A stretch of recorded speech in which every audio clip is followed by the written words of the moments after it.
All right, there we go. There we go. Looks like we are live right now. All right, guys. So your feeds should be kicking in here pretty soon if you're watching. This is Caliber Corner, episode number 25. Let me go ahead and pause my YouTube feed here. Today we're talking about your New Year's gun resolutions for 2018. Things that you'd like to do that'll be firearms related. It could be any part of the shooting spectrum when you get out there. Before we go ahead and get started, let's go ahead and see who's over on the gun channel side right now. We've got Mid-Ohio Gunner over there. How you doing? Jim is there and Jim is here. Tony's there and Tony's here. That's always good. Yep. And then we'll go over to the YouTube side. We got a lot of guys joining in already. The other Travis. Travis is great. Outdoors is out there right now, which is very cool. Midnight Range is joining us. The other Travis, or Travis the second. Let's see. It's so hard to keep all of us straight. Gelsman Outdoors is there. Gelsman, what is going on, buddy? Doing all right, man? We're doing good. Zinger's with us right now. Jim is there. Jim is here. So this is good. All right, let's go ahead and let the panel go ahead and introduce themselves. And Tony should be back here in a second. I'm Jim, here. Tony's here. All right. Tony, let's start with you, man. What would you like to say? Do you have anything you'd like to plug? Anything you want to get out there? Anything we need to know about you? Please, Tony, share with us.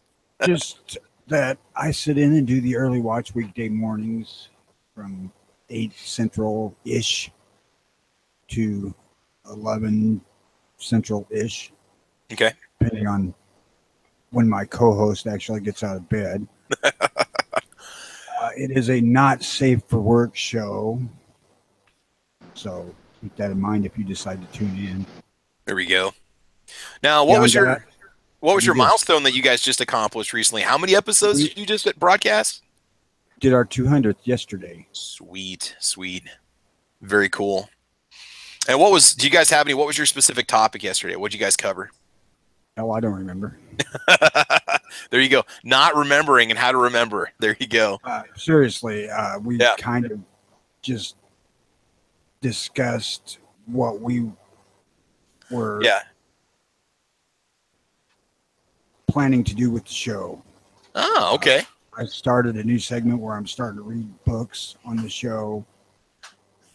The show's really loose as far as the way it goes. So, yeah, from day to day, it could be completely different.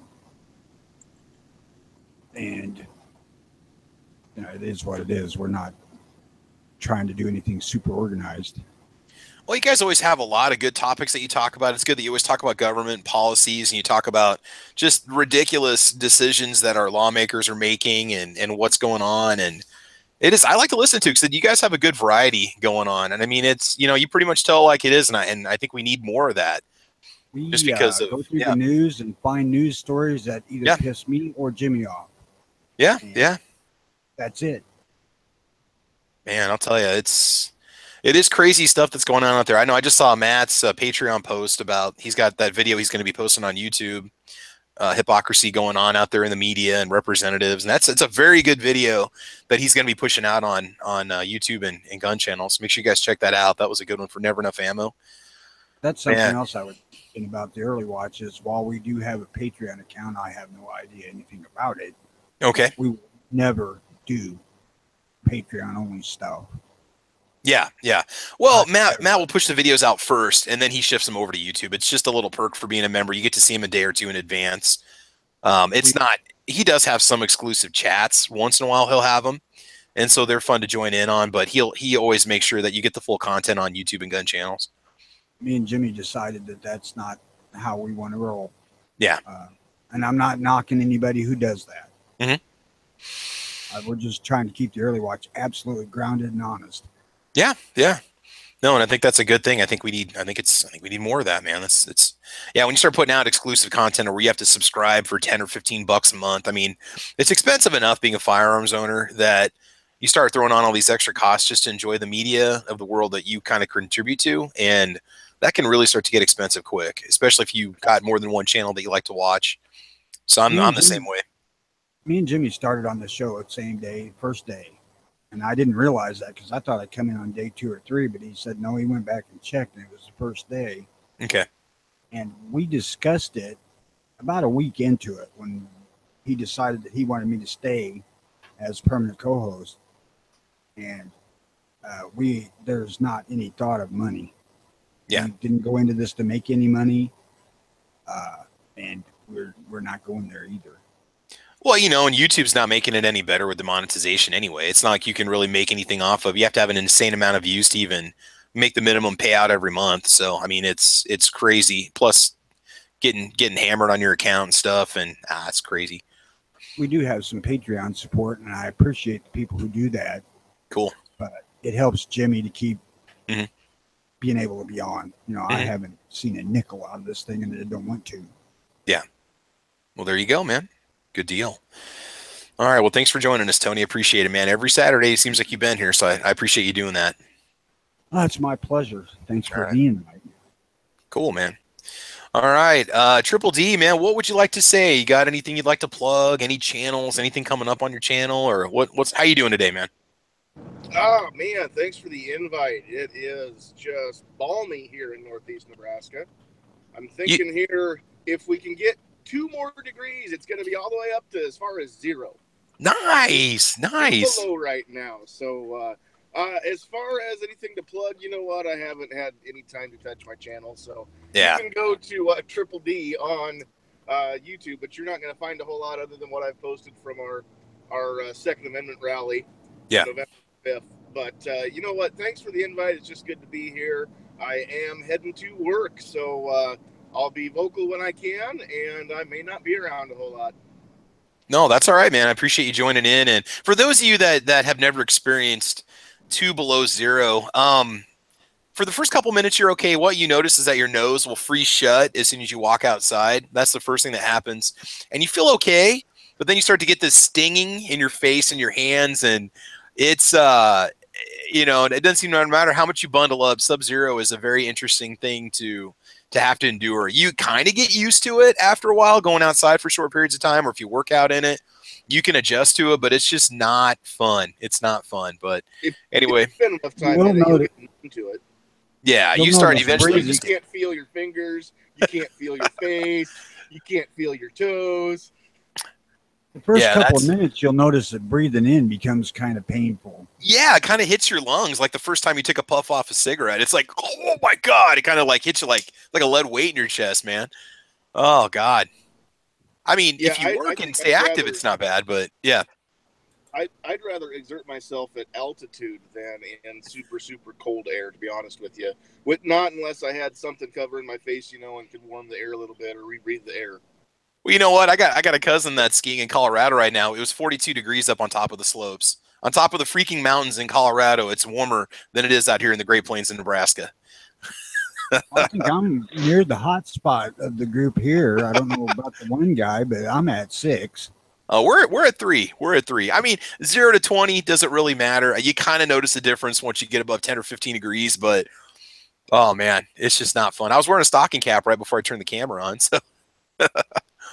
Oh man. So anyway, Triple D, thanks for joining us, man. All right, good to have you here with us again today. All right, Squibby, what do you want to say? What do you got going on right now, man? What's up? Hi. All right, we're gonna. What's that? Squibby's in the best place of all today. Yes. So we're gonna start off with a geography lesson. Everybody take their right hand and hold it in front of them, palm towards your face, and look at your hand. That is what the state of Michigan, the Lower Peninsula, looks like from above. And if you're a flat earther, I don't know what to tell you. Anyhow, it this for a flat earther, it went from what we know and believe to this. There you go. Yeah, so if you take your middle finger, the most important one, and you go down about halfway, that's where I am in Michigan. I'm up in northern Michigan right now. Sorry. What? And when people from Texas talk about how many hours apart the towns are, they don't talk about how many miles and whatnot. And people in Michigan use their hand as a map. So there's your geography lesson. You got to go here. There you go. So I don't know if you can see. Here's Jay's Sporting Goods. They got a doorbuster going on today. Are you already camped out front or what? They open at 9, and reception at my in-laws is not so good because they're out in the woods. So I drove into town to get better reception. I've tried doing Caliber Corner, walking up and down the street in front of their house, and it fades in and out. It's going to drop in and out here too, because northern Michigan is, despite the fact that this is a city, it's a small city. It's still kind of rural. Dude, you could have told me that you're right out back of my place, and I'm like, hey, I know where you are.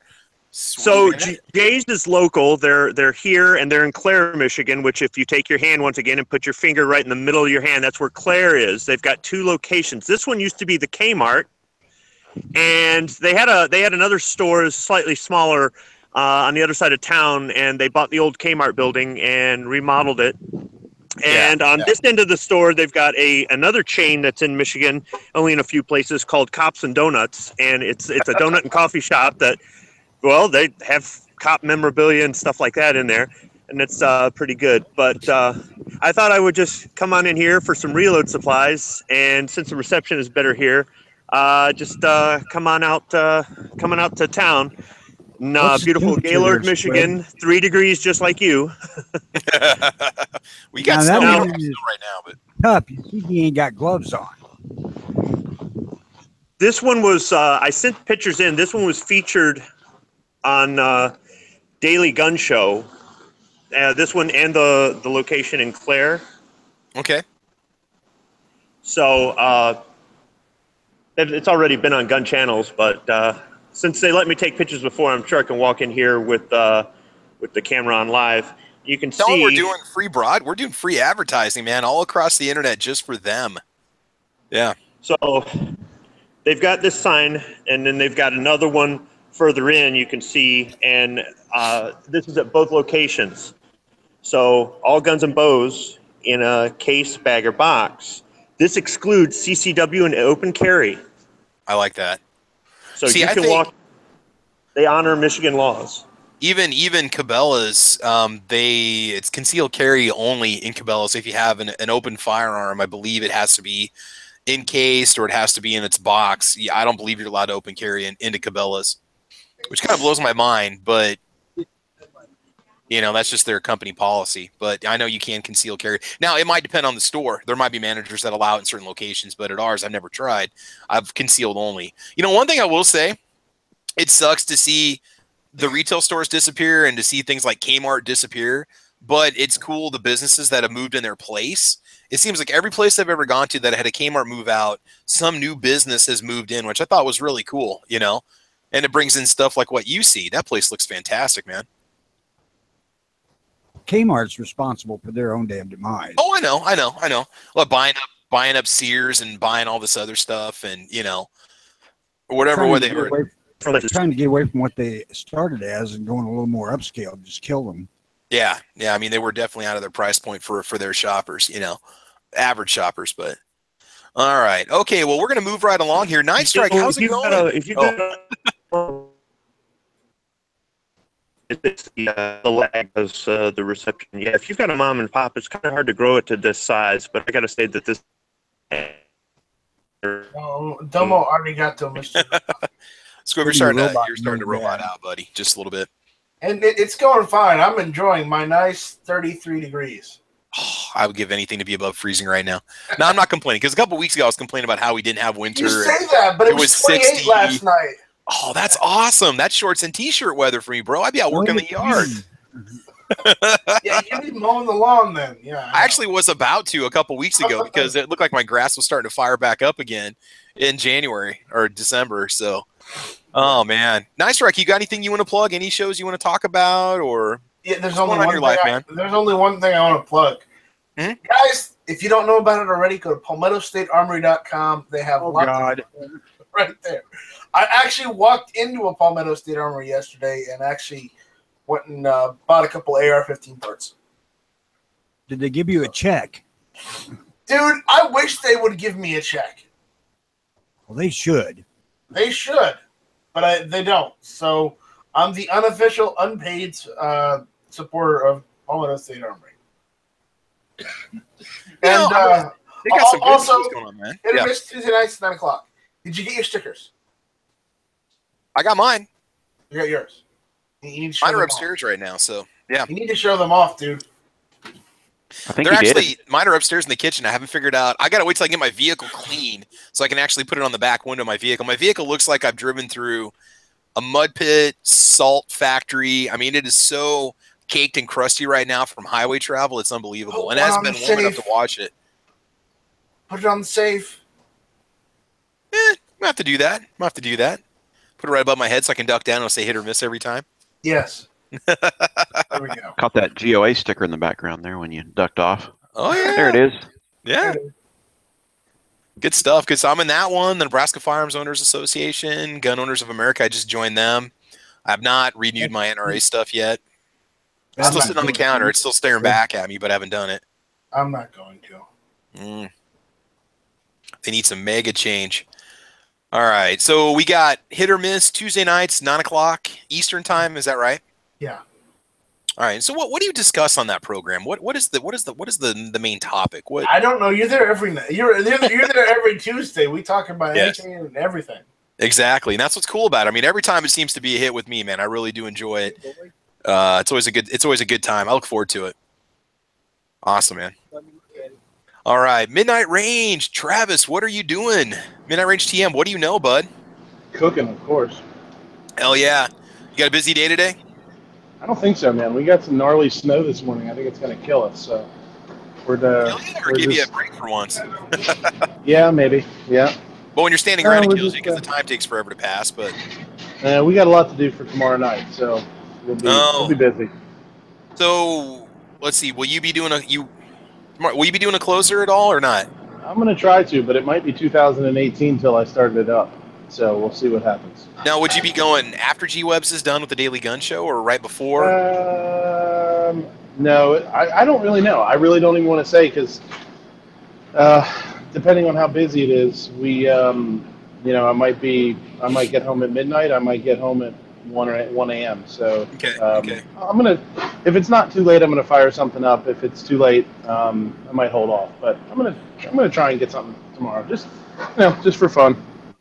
Hey, I might. Maybe we can fire something up together. I'm sure I'll be up. We usually stay up and watch the ball drop several times or, in different time zones and watch movies and stuff. We usually have a Star Wars marathon in the house on New Year's Eve. Yeah. So yeah, I'll shoot you a text and cool. And if you're gonna do something, I'll hop on with it. Yeah, we can do it. Have our little New Year's, our first podcast of 2018 going on, man. That'd be sweet. Yeah, absolutely. Yep. Thanks for having me. All right, man. And Jim is joining us from Texas. Jim, how you doing, man? What do you know? I'm warmer than any of you guys right now at about 50 degrees. Oh man, that'd be awesome. That would just be awesome. Yeah, streaking weather. That is. The only problem here is it's cloudy and miserable and rainy most of the time.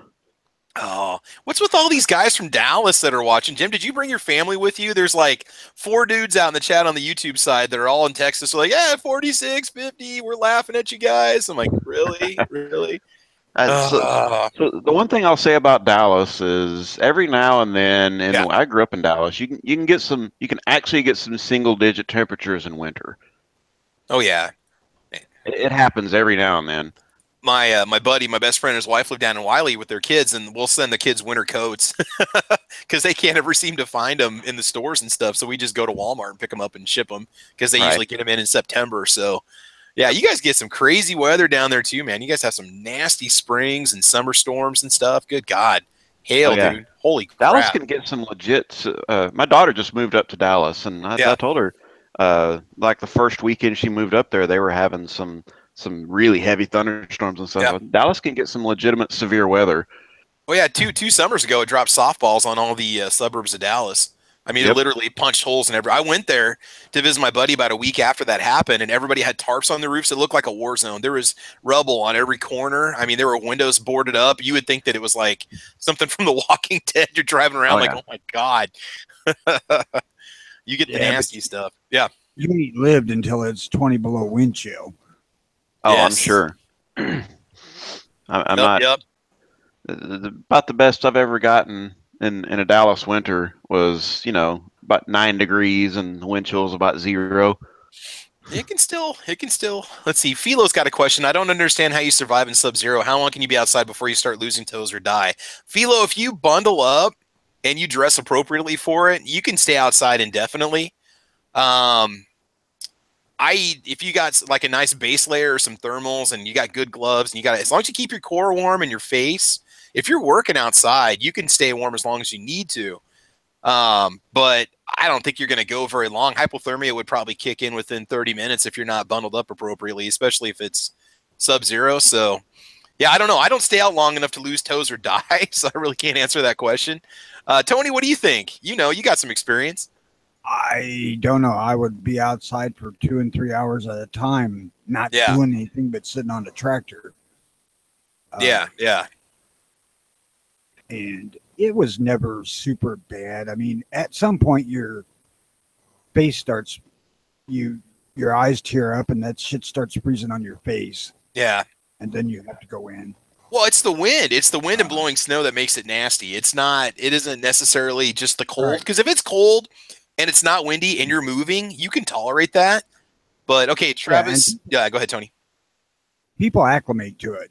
Yeah. I mean, once you live in it, you get used to it. And I'll say as I get older, I get less used to it. Yeah. I have some health issues that screw me over. Yeah. But it still doesn't feel awful. Yeah. I mean, like the first time it drops really cold, it's bad. But then after you get a little bit used to it, like now walking outside today, it ain't that big of a deal for a few minutes. Yeah. I know, and I'm always wearing multiple layers. That's why I'm always got thermal tops on in all my videos, and freaking wool socks and thinsulate boots and gloves, and you pretty much get ready for it before you go out into it. So yeah, it's not fun, man. It's not fun. Real quick, I complain about it more than I should, because it's not as bad as I make it out to be, but it is fun to gripe about it. Yeah. Oh, there's always a colder place, man. I'm sure about that. Oh man. So real quick, guys, I just want to let you know I do have an email address set up for the channel now. If you go to thecalibercorner@gmail.com, you can email me there if you want to. So if you have any questions for the channel that you want me to answer, make sure you do that. I'll put that over in the side chat. And I've got it set on my phone, so it sends the messages to my phone. I just thought there really is no easy way for you guys to contact me unless you want to go through my general YouTube page. But if you want to email me directly, you can do that. Let me see if I can put that in real quick here. So that's just something new going on. Also, we're going to do the 5,000 subscriber drawing today. And so what I'll do is I'll be putting the web address for the video in a random comment picking website. And we're going to see today on this episode who wins the 5,000 subscriber giveaway. And I will talk about what we'll do and what you're going to get. And you'll have to contact me to let me know what you want. Okay, give me 1 sec here, and we'll get this sent out. So thecalibercorner@gmail.com if you have any questions. Otherwise, guys, you can post your questions and so on in the chat. So today's topic is our 2018 New Year's gun or firearms related resolutions. Now, it can be anything that has to do with the world of firearms, guns, training, whatever you want to do. And so I've got a list of about 5 or 6 things. I thought maybe I'd start it off and you guys can all chime in. And then after that, you guys can feel free to take over and share whatever it is you'd like to do. I got 6 items, and these are in no particular order. But I just wanted to mention one, and you guys can comment or whatever, change the topic. I don't really care.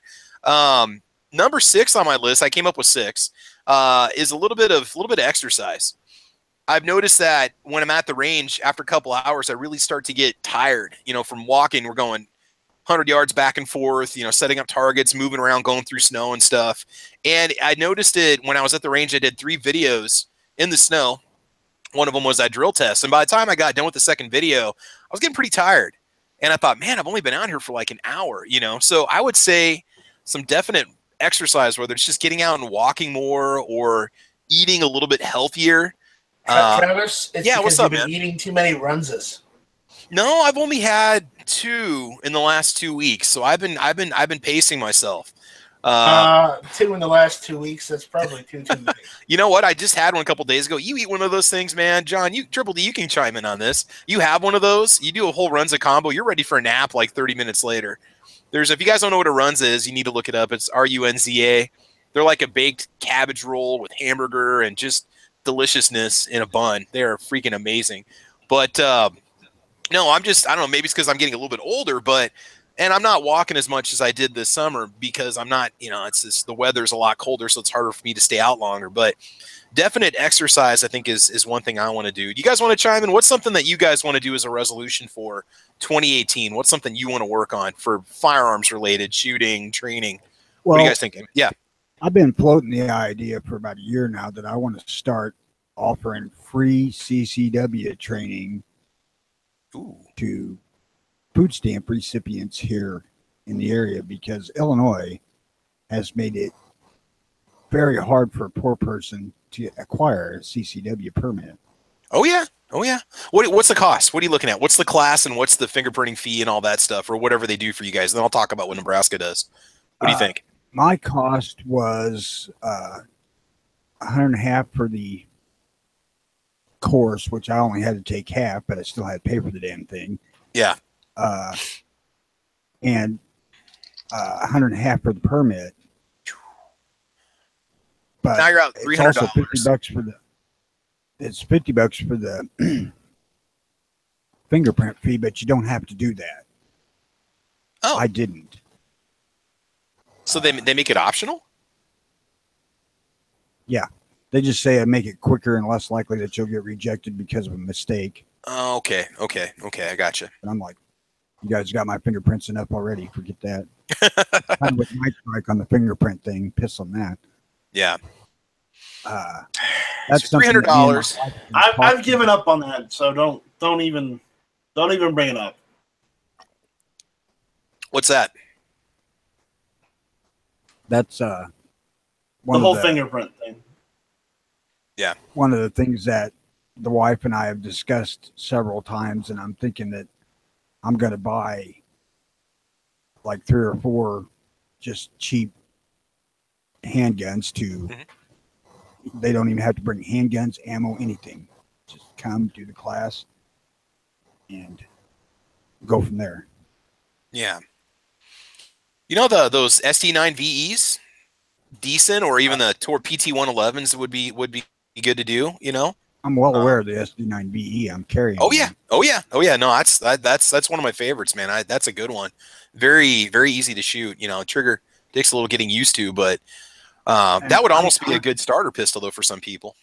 I wouldn't be opposed to buying 3 or 4 of those.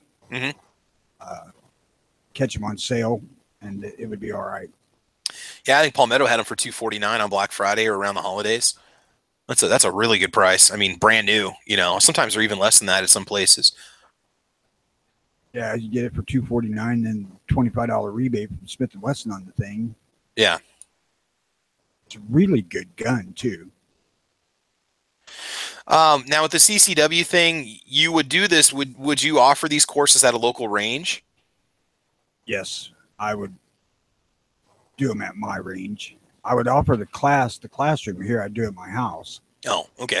And then just bundle up in my microbus Suburban and go to the range. Yeah, there you go. Now, is your range going to cut you a deal because of what you're doing? Because here, when they offer the classes, there's about 25 people at a time that take it, and they got to pay the guys that rent the range. They rent the pistol range for a couple $100, I think, for a half a day or a full day. It's going to cost me $25 to rent one lane of the outdoor range. Okay. For up to 4 extra people, because these guys do it for money. So I'm going to be encroaching on their stuff with it. So no, they're not cutting me much of a break, even though I'm a member.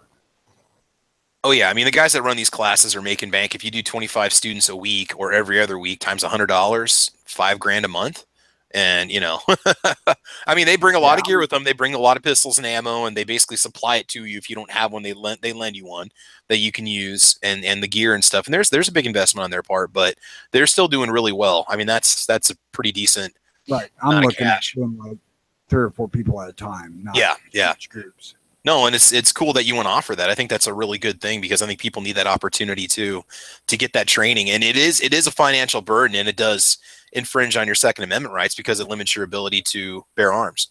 Yeah, it's discriminating against poor people who most likely need the protection of a firearm the most.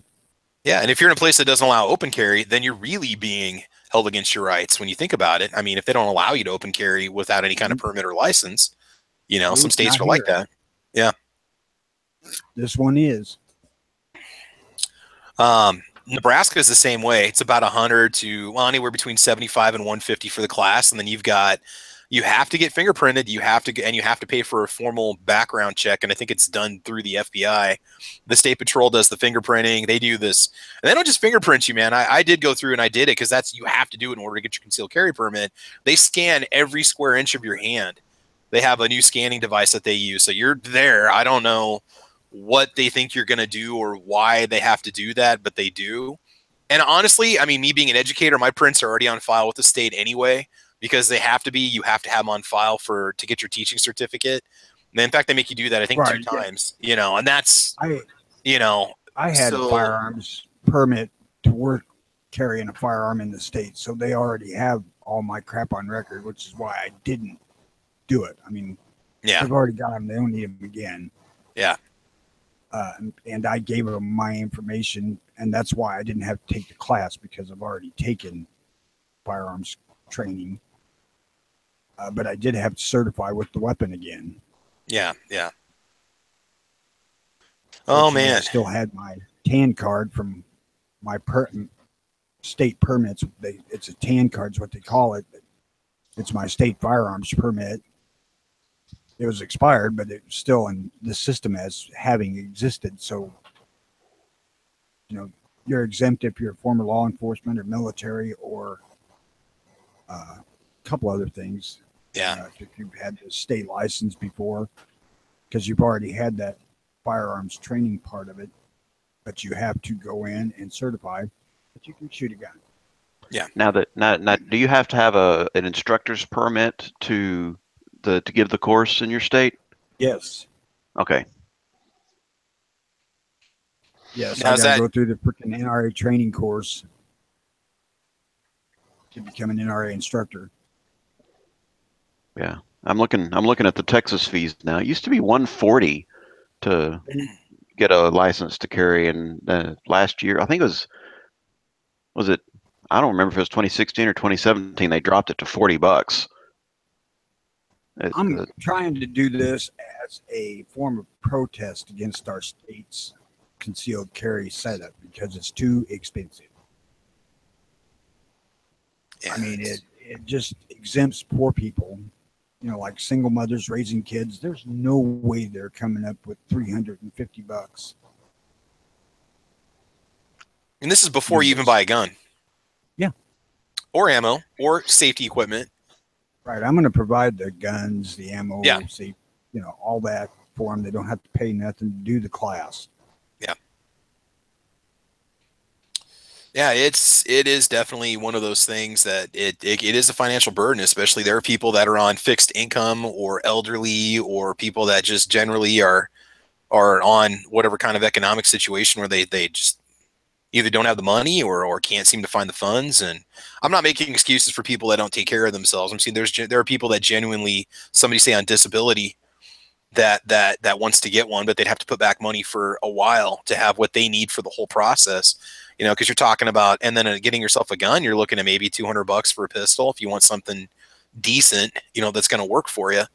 And then ammo, and then some more range time and practice time. So that is very cool what you're doing. That is. And I've seen other ranges that have offered situations like that, or they'll offer major reduced rates for a group of people, or they'll offer it. It would be neat if some of these guys that run the 25 people, per month would do maybe a once a month session, say for senior citizens or for people of low economic status. That would be, sprinkle in 3 or 4 low income people in their class where they're still making their money. Oh yeah. If they would offer that, that would be. I would have a lot more respect for people that do stuff like that because again, they're making good money for it, Yeah, it's definitely one of those things. Kicking this back and forth for about a year, and I think we're going to go ahead and do it. Yeah, depends on money. Yeah,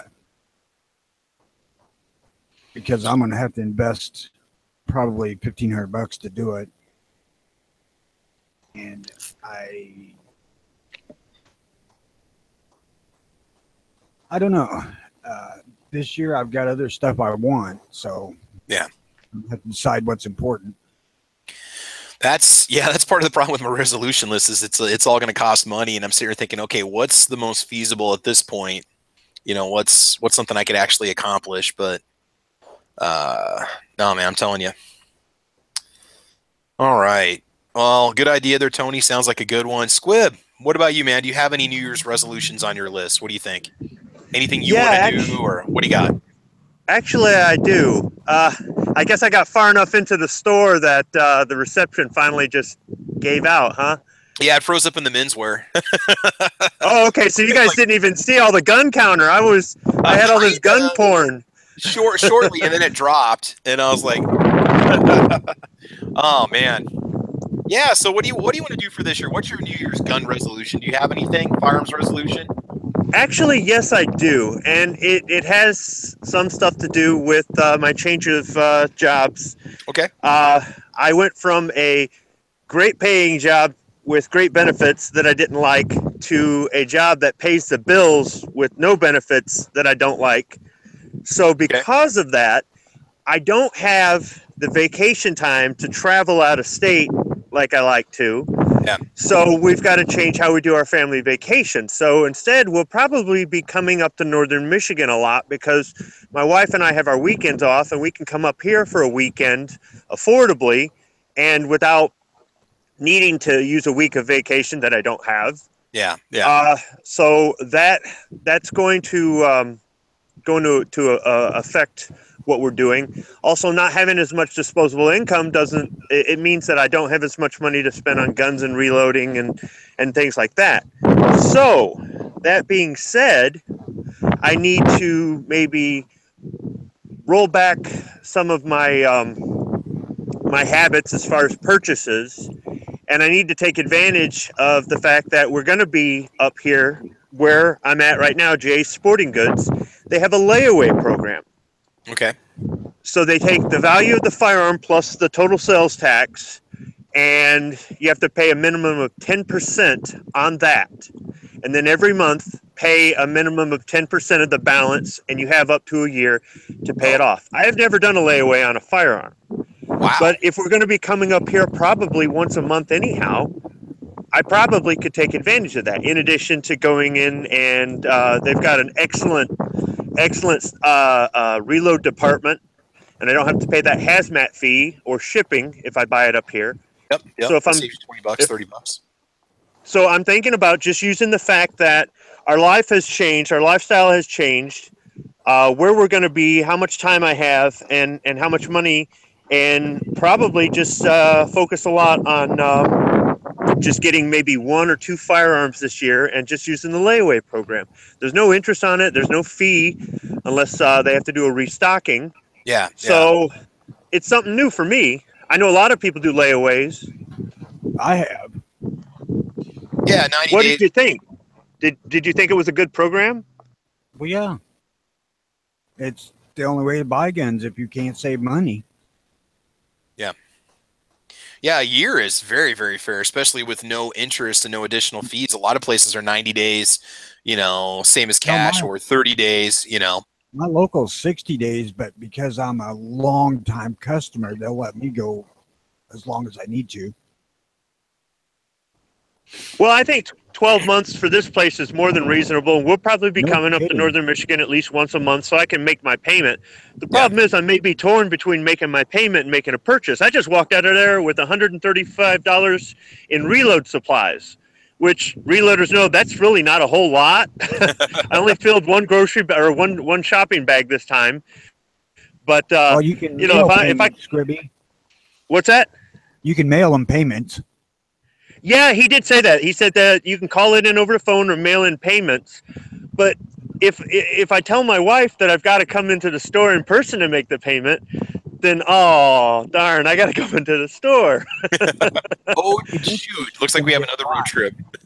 Yeah, so I just may use that as a way to restock my reload stuff every month and maybe make a payment and just try to get creative with our different situation this year, and that's my 2018 resolution. Now, Squib, I know it was a little expensive for you guys, but you guys are always welcome. You got the gas money. You come out here, you can stay with us. We'll take care of you. We'll give you food. We'll feed your firearms, ammo. You come stay with us anytime. You guys can come out again. We'll go on out to the range and have fun. I thought about asking you if I could leave a couple guns there and then just come on out once a year or something. Well, you're twisting my arm. You're twisting my arm, Dave. I'm telling you. Yeah, we can just go off to Cabela's. We'll let the wives do their shopping thing, and we'll go to Cabela's off the highway or go to SS Pond and go play around with some of the stuff there. Yeah, yeah. I'd like that.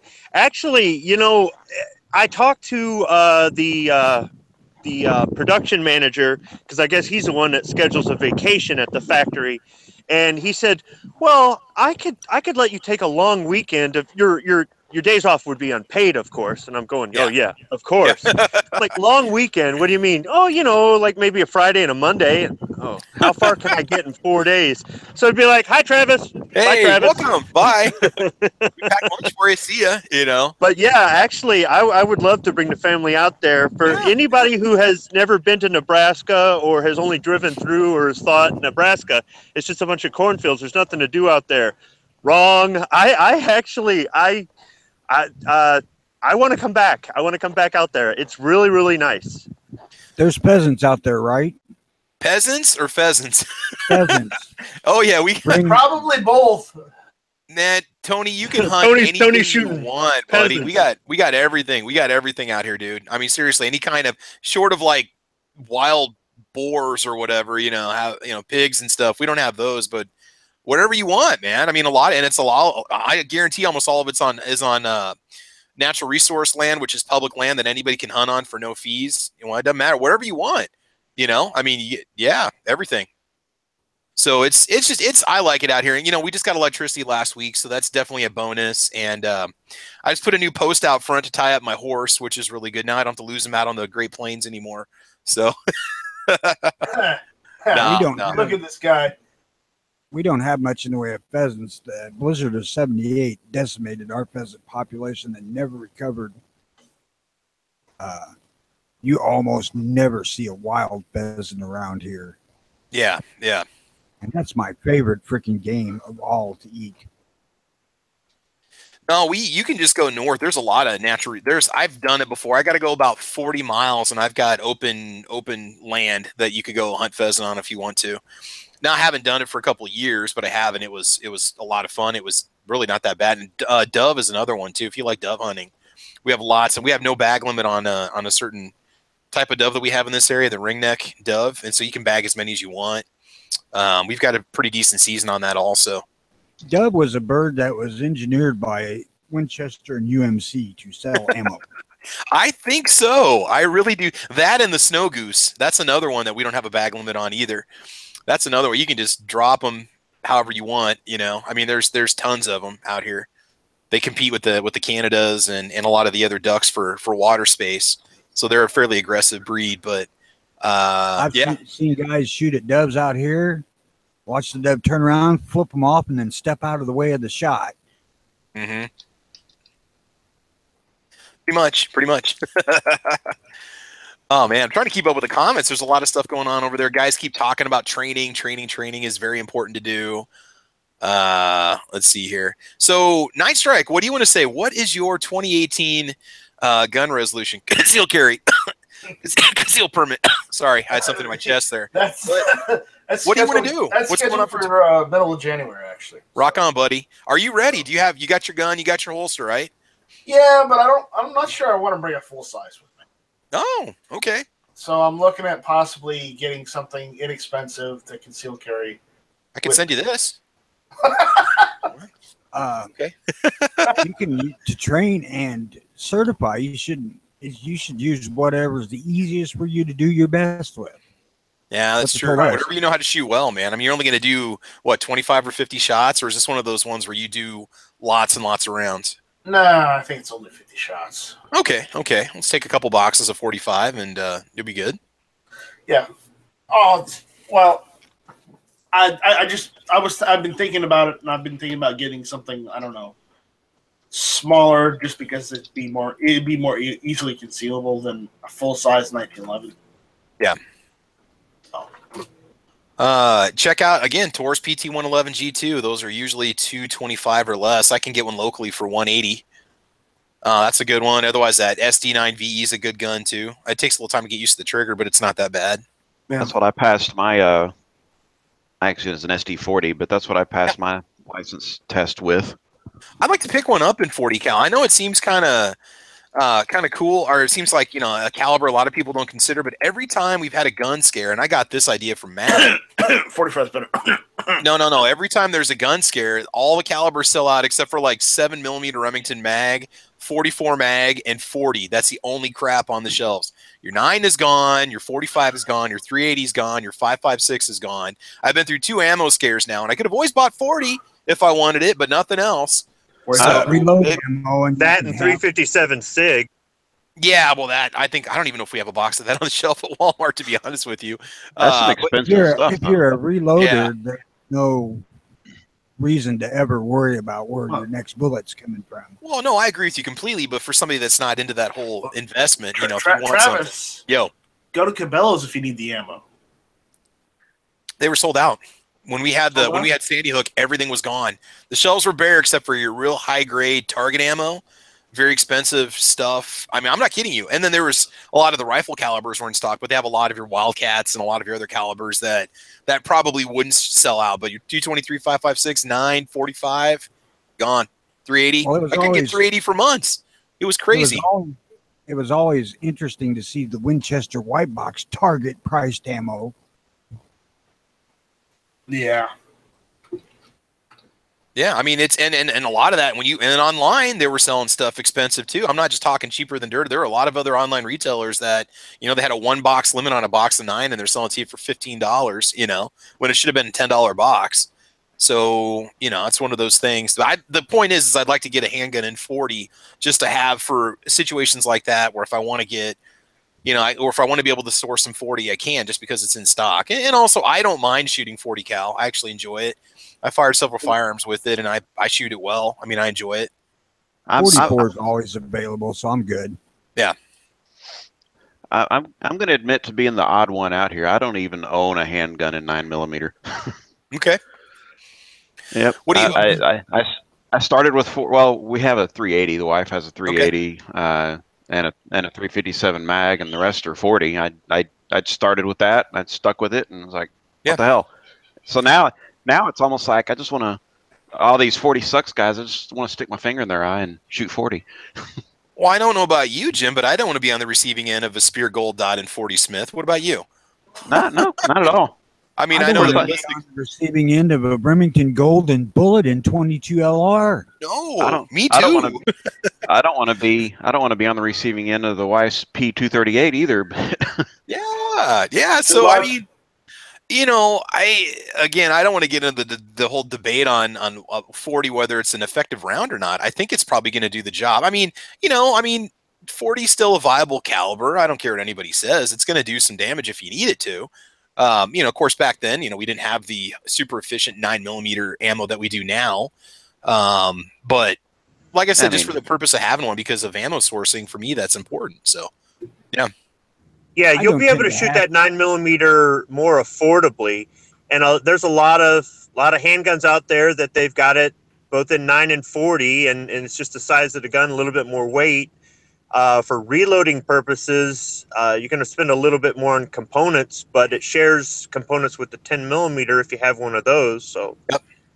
I don't generally hack on the 40 guys, except for like when Jimmy says he wants to use it for bear hunting. But 10mm guys are the ones that make me question their thinking. But I ain't gonna get into that right now. Yeah. Oh, but 10mm is just absolute death ray. You can't even miss with those things. I get it, and it's the new 44 Magnum too. Can you say bullshit? One thing I'll say about the 10, if this is totally unrelated, but if you guys are looking at getting that high point carbine in 10mm, it might accept the 40 Smith magazines from other high points. Because I was kind of curious if they had a unique mag for that carbine that they're just now coming out with. But if you can get the 40 mags, you can get magazines for $10 for it. So that'd be something to consider if you want to go that route, if you're looking at going with that. Because I'm thinking about buying one just for fun, just for something different. And I'm sitting there thinking, well, how can I get mags for it? I wonder if they're going to be unique to that gun. And they're probably just going to share the same ones. Yeah. I kind of like that high point carbine. I mean, it's ugly, but It runs. Money. Yeah. And they do have 20-round magazines for it in 9mm. I don't know if they have them for the other. Seen those? What's that? Have you seen one of those? I own one. I actually had a first gen one when they had the ugly Planet of the Apes stock on it when they first came out. I actually enjoyed it. I think it was. I mean the 20-round magazine. Oh, you can buy them from High Point Direct, and they're also online. Yeah, they're called like two stuck together. Yeah, the Red Ball mags. Yeah. Well, I'm sure there's probably some Mechar options out there. I wouldn't be surprised if there's something else out there, even like Tapco. Maybe somebody makes 20-round mags that might be not necessarily flush fit, but they might just have an extension off the bottom. They did make them. I know you could use them. There was a 9 mag that you could get, but there was a warning that came out from High Point saying that the mag would cause it to damage the feed ramps if you used it. But I saw that mag sitting in so many carbines on the shelves in pawn shops and gun stores. Guys would buy the gun, and that would be the mag that would come with it. If you get the 45 version, you can actually modify the carbine to use 1911 mags. Oh, okay. But only in 45. Yeah. I think you can modify the magazine to work in the carbine. Or do you have to do something to the gun? Or is there something you have to change, like a spring or something like the release, maybe? You modify the mag release. That's it. Oh, okay. Are there parts that you can buy for it to do that? Have you seen it? Is there like a little parts kit you can buy that does, or is it just something the guys do themselves? I don't know. I've just seen a lot of people using the 1911 mags in those. Okay. So yeah, I got a lot of options there. Nice Strike. Wait, did you mention your resolutions yet? What do you want to do? What did you want to do in 2018 before I so really interrupted you? CCW. yes. January, but the only how about GunTube? That's a resolution. Oh, GunTube. Yeah, there's GunTube, but with full 30 going open, and Libre TV or JagerTube being a thing, I don't know if I'll be able to do GunTube. I think you're going to be fine because JagerTube, I'm highly doubting they're going to allow other content creators to put up there other than his own select choice. And I'm sure Full 30 is probably going to have a fee. And I'm kind of curious if they're even going to allow you to monetize in any kind of way, shape, or form. Yeah. So I'm not doubting Full 30 is going to be good for the content creator, but I'm kind of curious as to what it's going to cost. Wait, you think JagerTube's going to be an exclusive channel and he won't let other people participate? I don't know. Well, I don't know. Well, okay, that's a stupid thought, but I'm thinking I didn't know. Because I thought that he's got all this content he keeps talking about that he wants to boost. I could see him, hey, you can be on JagerTube for $25 a month, with no chance for monetization. So only what he wants. Yeah. Just put $ on either end of JagerTube, and there you go. Yeah, there you go. Yeah, well. So, Nice Strike, with GunTube, do I have an account over there yet or not? I can't remember if I created one. Can we set up accounts on it or not? You can set up an account, but I'm still in the development process, so your account may go away and come back and may go away again because I've had to getting banned from GunTube right off the get-go. Yeah, no kidding. No hashtag unban Travis P11. I'll tell you what, this is actually what you're watching right now, guys. This is my video number 500 for the channel, and I would love to upload my whole library to GunTube. Travis, I got the cash on standby, homie. You do that, I will go to Nebraska and strangle you with your own mouse cord. This is wireless. Good luck, bro. Okay, I'm bringing USB cord with me. All right, that's fine. No, I wouldn't do that to you. I'm just saying, hey. Because you broke VidMe doing that. I know. My content was too much for VidMe to handle. They couldn't contain the beast that's Travis P11. All those videos of my cat. It was that. I was thinking, I think Ammo Cat pressed the button a couple times because I saw those six or eight versions of the 92 FS you had uploaded that one time. Well, that was just a mild mistake. It was because my phone was too laggy and I didn't realize I was uploading the same video 6 times. I wasn't spamming. I honestly had no idea that it happened until it had happened. So no, I'm sure it's like Reddit self-promotion. Well, I was marshaling a cross-country meet after school, and there was like time of like 10 or 15 minutes where there were no runners coming at me. I'm sitting out in the middle of a field in a chair. And I'm sitting there looking at my videos, and I uploaded a Beretta video 6 times in a row. What hit upload and nothing would happen? I'm like, well, let's do it again. And then I went to my channel, and I had 6 uploads. So I contacted Night Strike about deleting 5 before I got nailed for spamming VidMe. Too late. You killed it. I know. So, I tried to make it something great, and it just totally backfired. So what I told him is like, okay, I will delete all your Glock videos you have up. The only real resolution I have is I'm going to try my damnedest to get a Garand this year. There you go. That's my resolution. I want a Garand. So are you going to try to go through the CMP, or are you going to just buy it at a gun show? Either gun show, buy it online. I don't know, wherever I can get a good price Garand. Good luck with that. Yeah, that's the problem. Good luck with that, because some guys think that their field grade Garand is worth $1,100 these days. You have a Garand specialist in your state, right? Do I? Had I only had a crystal ball, man, back when the early '80s, when them things were like $120. Nobody wanted one. Night Strike? Yes. Yeah, you have a Garand specialist there in South Carolina, right? No, I do not. If you go online and look up Pack Rats Collectibles or Ammo Garand, one word, you'll find a guy who specializes in, now I don't know if he has any rifles or receivers for sale right now, but he does sell all the accessories, and on occasion he's got the rifles in stock, or he may even be able to tell you a place down there where you might be able to get a good deal on a rifle. But I've been going to the guy for years for parts, for ammo. He's got a bunch of good stuff. All right, I'll check him out. Yeah, Pack Rats Collectibles or Ammo Garand. I think he's got 2 websites or two different things, but it's all the same stuff. He specializes in the M1 Garand, but he does sell ammo for other rifles and sometimes other surplus accessories, things like that, bayonets, parts all day long, things like that. So he's in Greer. I don't know how far away Greer is from you. Greer is on the other side of the state near Greenville. Oh, okay.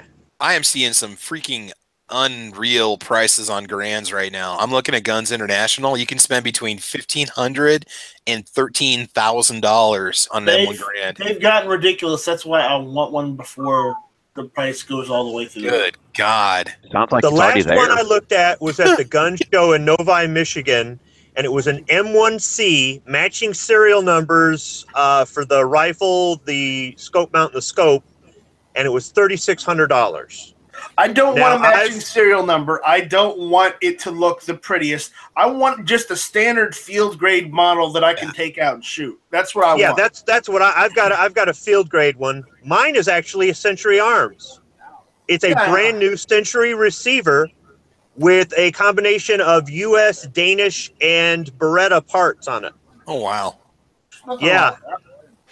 No, I've gone out shooting with Springfield and International Harvester Garands in a competition, and mine shot just as good as theirs. Yeah. As long as the parts are built to spec, I think you'd be okay. I see Guns America's got them for $950.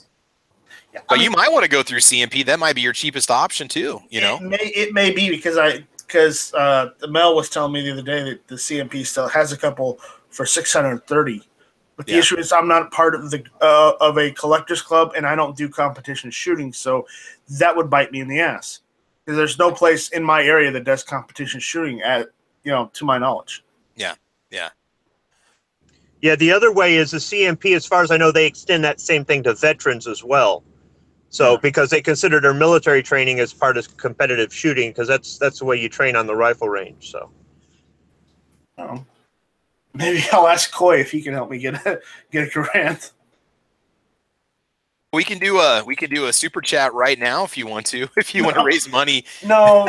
Coy's Garage Guns. I'm just messing with you. Yeah. He's in the military, so he might be able to help me with finding a competition or something. There you go. I got a few people on the chat side, on the side chat over here on YouTube that are asking what they can do if they ever want to join in one of our discussions. Just send me an email at thecalibercorner.com and just know that we go on at 8 a.m. Central Time, and you guys are more than welcome to join in. I might be doing some age verification because the last thing I want to do is let Crackle P Jr. or Lebanon again. I haven't seen him in a while. It's been a couple weeks since he's been on Match Chats. He's probably on Christmas vacation, so the family's probably traveling right now. I don't know. I don't keep track of him anymore. His mom's got custody, so I just don't worry about it. I'm joking, by the way, guys. I don't have any children out there that I don't know about. So, look, was it Jerry Springer? Maury Povich said there's a 1% chance that he's not my kid. Okay, I'm still sticking to that. So. Okay, so Midnight Range, what is your resolution for 2018, your gun resolution? I got an idea, but what's your plans, man? What do you want to do? Yeah, I mean, you guys know I want to get an AR. Does it start with an A? Yeah. Does it end with an R? I had one picked out. I just couldn't, quote unquote, pull the trigger. It's tough. Single working family. You know what I mean? Now, a couple things. I really the biggest thing is I want to actually shoot my guns this year, which would be nice, and not just open up the safe, look at them, and sigh deeply, and then close the safe back up. Yeah, I know what that's like. Now, you still have a membership to your range, right? Downtown or the one that you go to? You're still a member of that one? Yeah. Okay. Yeah.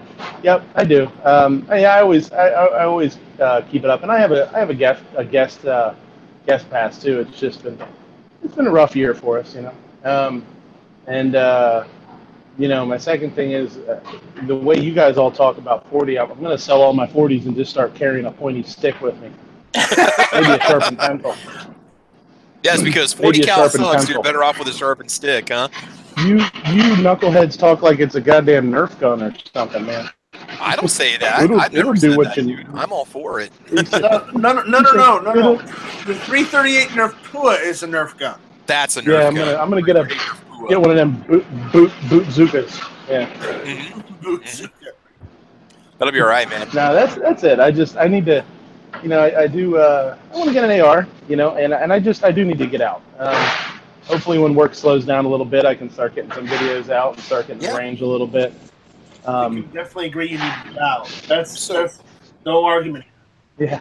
We have a lot of new people in the YouTube chat that I'm watching right now. A lot of people that are joining in for the first time that I haven't seen before. Get over to Midnight Range TM's channel and subscribe. If you want to impress your family with some really good recipes that are easy to make, you need to go check out his channel because he's got some good stuff on there, man. Habanero mac and cheese. That's all I got to say. Habanero mac and cheese. Hey, Midnight, you thinking about shooting the Mauser this year?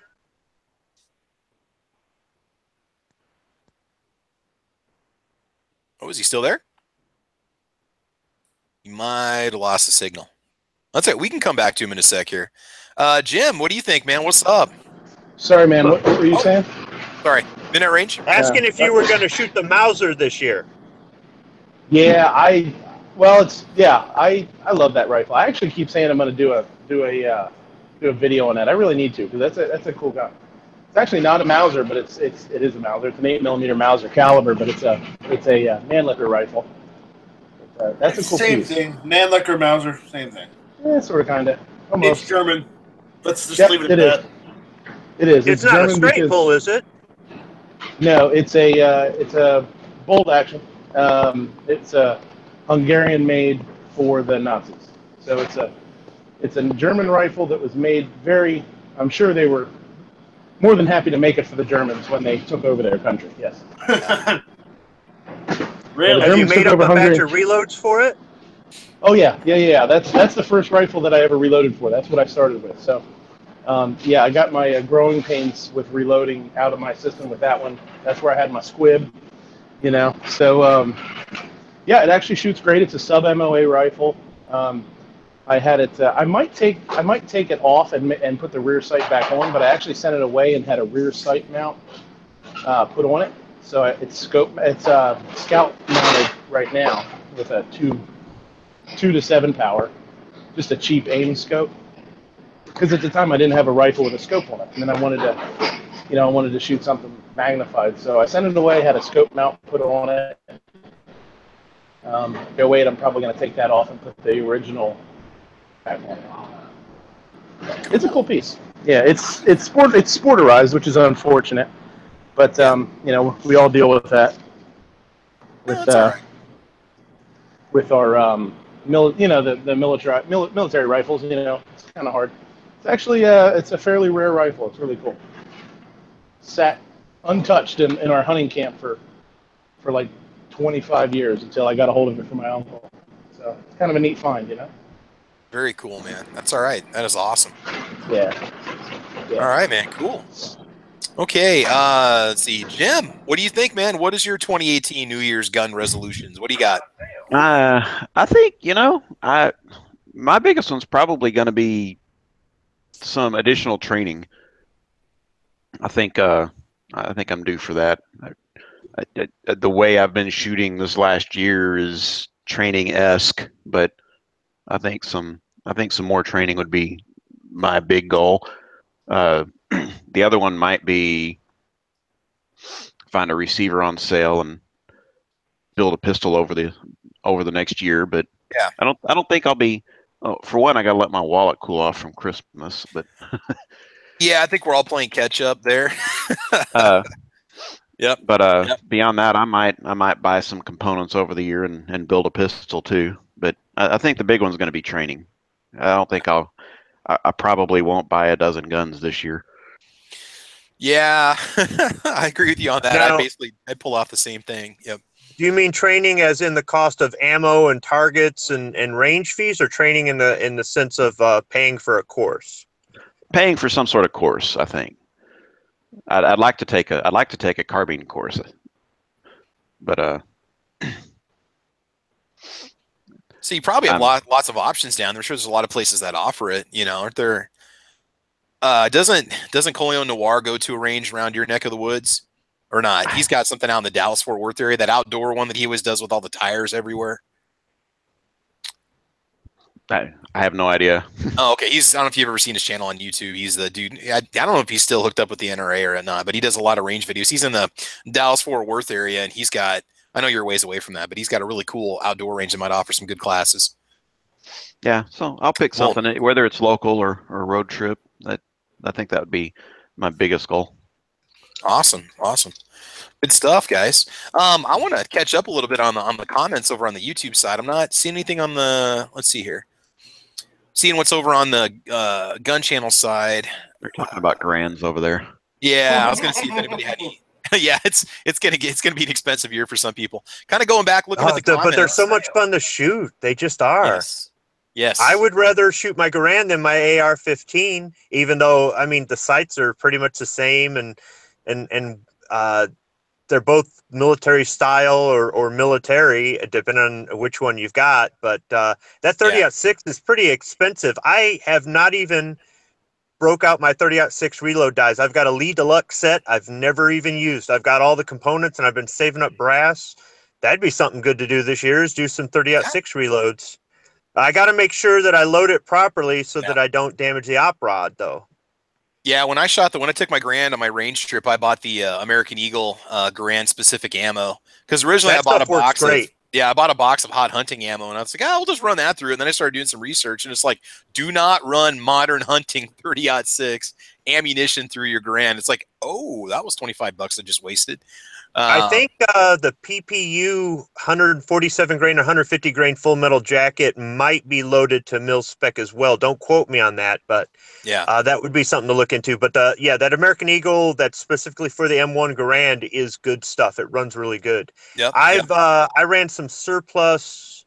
It was either Korean or Greek M2 ball through mine, and I had a bunch of them where the primers did not go off, so I had to take them apart to dump the powder, and I'll reuse the bullets. But it's funny, that Greek ammo is stuff that everybody says that you need to try to find, or that was the stuff to buy, or I think it was even available through the CMP when it comes to shooting your Garands, because that was one that when I did research on ammo, that was always popping up as something to buy. I couldn't find any, but because I was way late to the game to fire a Garand, but still. Well, I bought a can of both on different occasions. For collecting purposes than for shooting, but I cracked open one of them and said, let's see what happens. And yeah, I got quite a few where you could definitely see the dimple in the primer, and it did not go off. So it could just be because it sat so long. I don't know. Yeah. who knows how far back that stuff goes, and if it was stored properly, even though it might have been in cans, it still, could just lose its fizz after so many years. Something that can happen. Yep, so good for components. Right on, man, right on. Let's see, looking at what some of you guys are saying over here on the chat side, a lot of you guys are talking up on stocking up on ammo, so many rounds per gun. Let's see, what else do we have here? More time on resupplying supplies, more time on training. A few people are looking at buying some new firearms out there, which is very cool. Yeah, there's a lot. You guys definitely got some good plans coming up for this year. Some people are saying that GunTube is going to rock in 2018. That's what Jorge Cortez said, which is very cool. Travis's Great Outdoors is thinking about picking up a 22 LR. Not a bad idea. Lots of good stuff out there, guys. I've got a couple more on the list I was going to bring up. The next one I want to bring up on my list, I got number 5, is do some shooting that goes beyond 100 yards. It's so convenient and so easy for me to shoot at 100 yards or less just because of time. I'd like to kind of reach out there and touch some steel, maybe go out past 300 yards and start to have some fun. So I really want to kind of stretch out the Ruger American Ranch. I know it's only 762 by 39, but I really want to see what that thing can do. And so at my range, I can go 100, 150, 250, all the way out to 2,000 yards. Now, I'm not going to go that far, obviously, and I can't because the limitations on that caliber, but I'd like to see what that gun can do beyond 300 yards, if I can even hit anything. So for me, I think the long range part of it, because you get so stuck on doing the same thing, going to the range, putting 100 shots down range, going home, it'd be nice to maybe kind of mix it up a little bit and try something a little bit different. So for me, that's a big one, getting out there and doing something a little bit longer distance. You guys have anything else you could think of? Anything else on your list that you'd like to try to do, or anything pop up at all? Otherwise, I'll just keep going through my list. Well, I want to get the rest of my cowboy action stuff. Yes. Yeah, we were talking about that, Tony. What is it you want to get into? Why don't you let everybody know? What was it that you've been thinking about doing or you've done for a while? I haven't got into it because I bought the wrong damn gun. I bought a Ruger Super Blackhawk and I can't use that. It's got adjustable sights, so I need another single action, and I need a buffalo gun, which is, I'm looking at the 1895 Marlin Cowboy with 26-inch barrel and 4570. Yeah.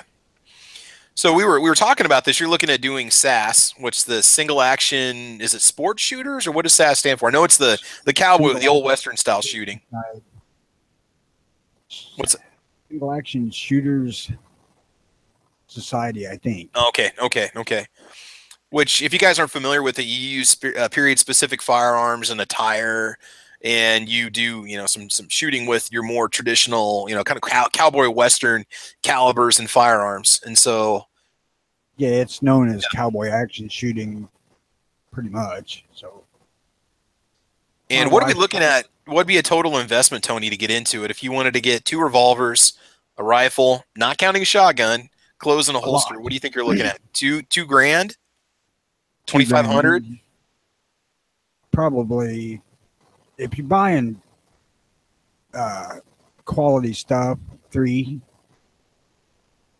I'm at probably close to 24. Yeah. I hate to pencil out the actual amount because it'd probably make me sick to my stomach. They're saying that you are sassy, Tony, in the chat. So you are definitely, you will be sassy once you get your whole rig all set up. Oh man. Anybody that wants to get into stuff like that, just do some research so you don't make an error like I did. And yeah. drop $600 on a gun that you can't really use. If you do want to get into it, my suggestion would be to get the period specific revolver and 357 mag so you can shoot the cheaper 38 special. Unless you reload and it's, to get in it, you're going to have to reload it because they want you to download the ammo quite a bit. Yeah. Yeah, you can buy the cowboy loads, but they cost a little bit more.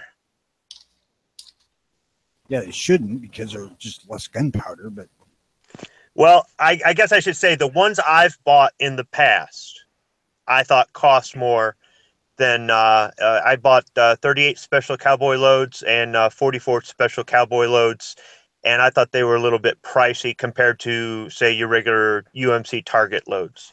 Right, yeah, that's probably true, and they shouldn't because they're just less. They're downloaded is what they are. Yeah. All right. Let's see. Do you guys have anything else to mention at all? Squib, you got any other resolutions at all? Something to work on or something you want to try to do? Night Strike, Midnight Range, or Jim? I might get into black powder a little bit more this year as well. Need to get the revolvers out and use them. Maybe even finally get off my sorry butt and load that black powder cartridge for the Martini Henry. Mm-hmm. Maybe. Yeah, start to go that route. You ain't out toting that walker every day. If I had my own range in the back, every morning I'd empty the cylinder, just like Wild Bill Hickok, right? Yeah, every day before you go to work, you have a cup of coffee and a half a box of shells to start your day, Yeah, oh man, that would be it. If I ever live out in the country where I can shoot in my backyard, that would be it. Every morning, a cup of coffee and go out and fire off all 6 cylinders of the walker and run some Windex through it. And then when I get home, clean it and reload it and do it again the next morning. Yeah. Anybody who ain't ever seen one of those things, that walker is impressively immense. Big gun. Yeah, if you fire it till it's empty and they're still charging your position, you could just beat the snot out of them with it. I'm surprised they didn't have a bayonet lug on that thing. Now that would be going overboard. I like bayonets, but I'm not on a handgun. It wouldn't be going overboard with the size of that gun. No, I consider that a normal sized handgun. So right. And today on my channel, we're going to be fixing this bayonet.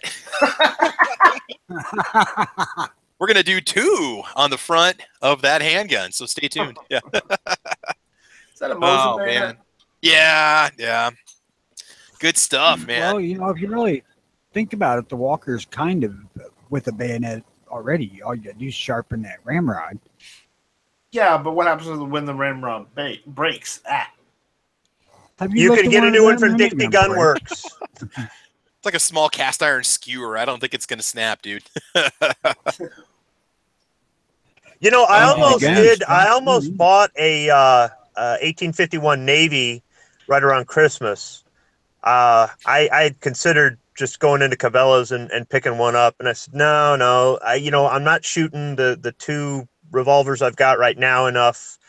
Why get another? I don't know that I want to make that a 2018 resolution, but I've been wanting an 1851 Navy forever, and there's really no excuse. I mean, it's only $200, so yeah. Oh, everything's only $200. Right. Well, see, now I could get that PT-11 though. I mean, it's like 1851 Navy or PT-111. If you want a nice little 9, I love mine. It's awesome. If you look around, you can probably score them for under 200. I wouldn't even hesitate to buy a used one because you got a lifetime warranty you can send in anytime you want. Walker reproduction. Well, now 386. Now on that PT-111 though, can't you order it with factory night sights? No, you can only get that. You can only buy it in like 3 different finishes. I don't believe they come with night sights unless that's something new that they started. I don't know if there's any Tauruses that do, to be honest with you. Because I think that thing would be nice with night sights. I had the Trigicons I put on mine, but guys are criticizing me because I spent $80 on the night sights, but it's the only thing Trigicon I can afford. So for me, it was a small victory. Well, we've got in my area. Well, I should say my area is still about an hour away, but Williams gun range is near me, and they. I mean, they're big online for selling stuff, but they have a gun store, a gunsmith, and a range, and they've got their own proprietary brand, I think, called the Fireside or something. Oh. I wonder if they might be able to equip it with something. If I bought one, I'd end up buying a $200 gun and sinking $250 into sights. Dude, I did that, and I get more criticism on my videos for doing that because I put the stainless steel guide rod in it, and then I put the Trigicon sights on it. They're like, "Why would you do that?" I'm like, so I can enjoy it more. It's like people don't understand that you sometimes sink more money into something, like they've never had a hot rod before, or they've never had anything they've modified and spent more money on it than they paid for it. It's just a hobby, man. It's just something you do. I think that XS also makes night sights for it, like Big Dot XS sights or whatever. You can get those too if you don't want to go the Trigicon route. Do you remember the guy in high school who had the worst $500 piece of crap car with the leaky exhaust system, rust everywhere, the shocks were shot and everything else, and he had a $5,000 stereo in it? Oh yeah, yeah. That's kind of what I just don't want to do that with a firearm. Yeah, you know? yeah. There's nothing wrong with the factory sights on that thing. I mean, if anything, you can put a compact light on it. Also, it does take a shortened firearm light. You could put that on it if you want to beef it up for nighttime home defense. You don't necessarily have to. You can buy a $20 light for it off Amazon to put on the front. I mean, I actually had one on there for a while on a all black PT-111 that I owned a long time ago before I sold it. So that's something that you can always do too if you want to. Before I forget here, guys. Oh, go ahead. When it comes to that, now I mentioned earlier that I bought that Super Blackhawk and it was a mistake. And I've already invested an additional like $170 in the thing, upgrading it to make it something that I don't even have any friggin' use for whatsoever because I already have another one. Because the gun just freaking captured me. Man, I can't get rid of it.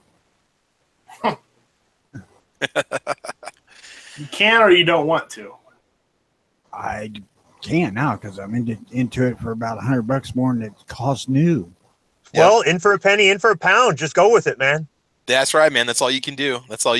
Yeah, I bought a new grip frame for it and took that Dragoon style off of it because in 44 Magnum, that just does not work. That thing just tears your fingers up. Yeah.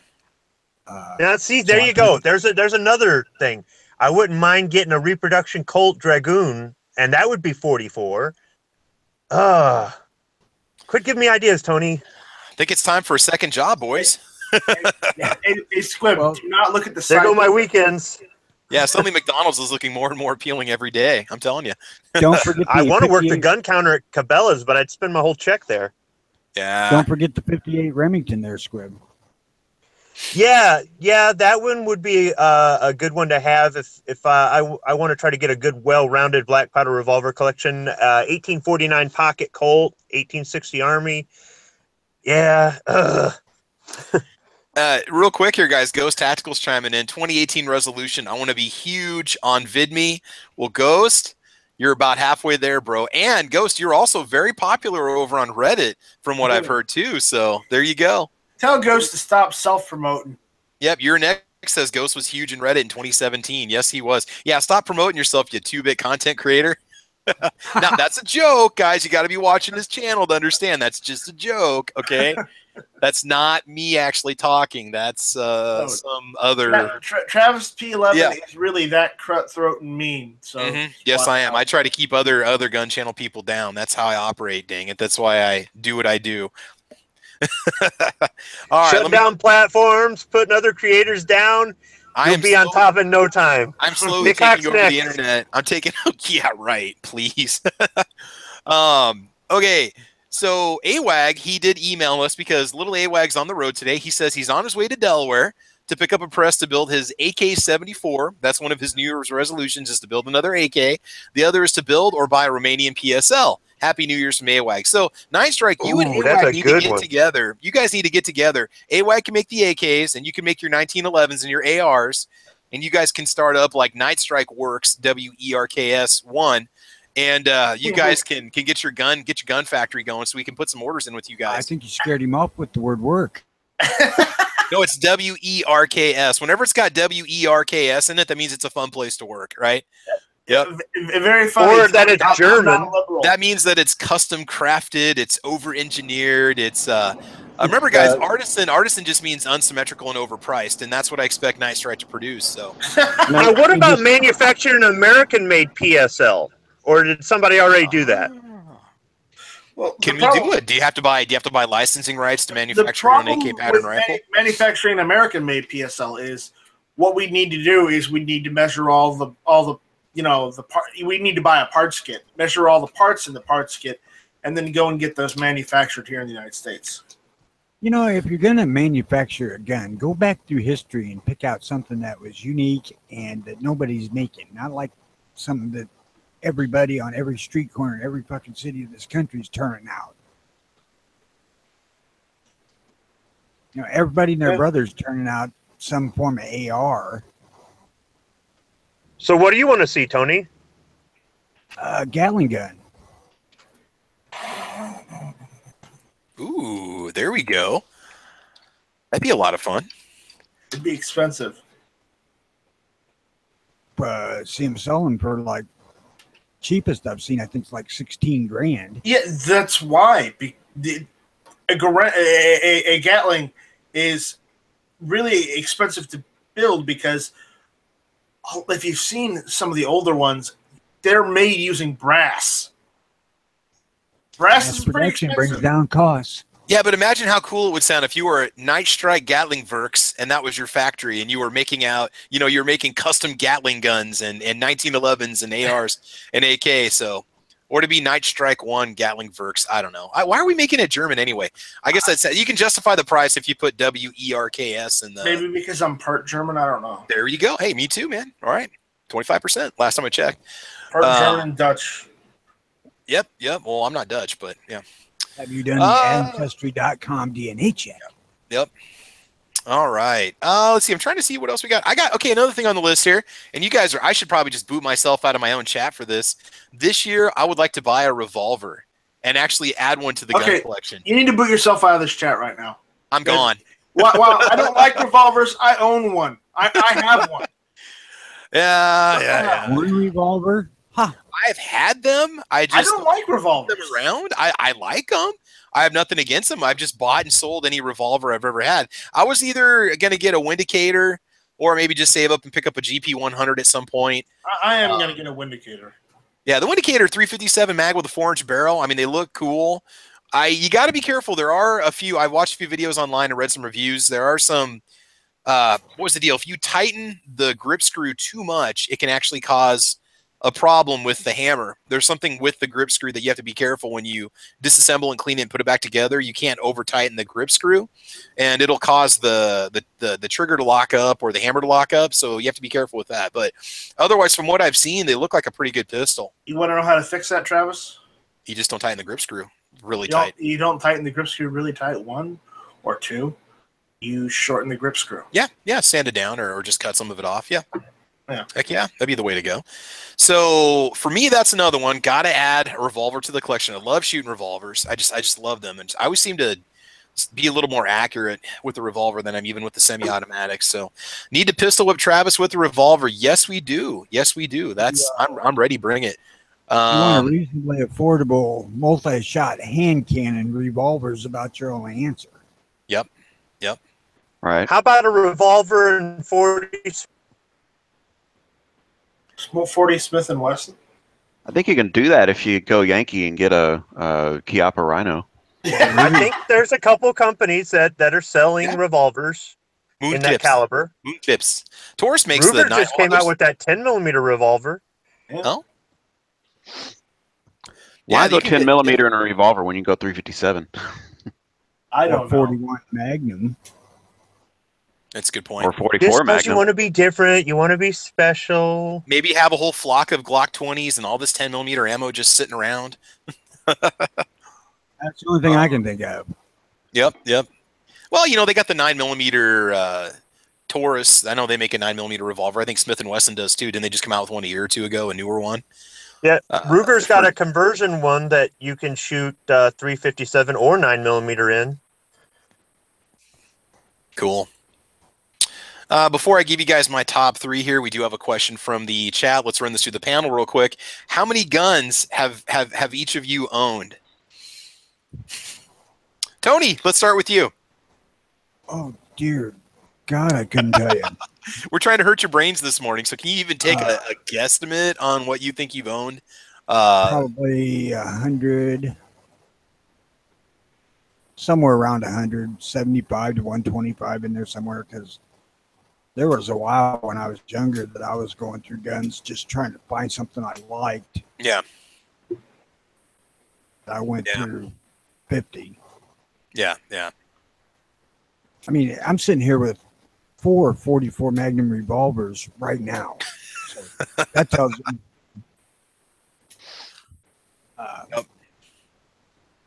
All right. I tend to collect what I like.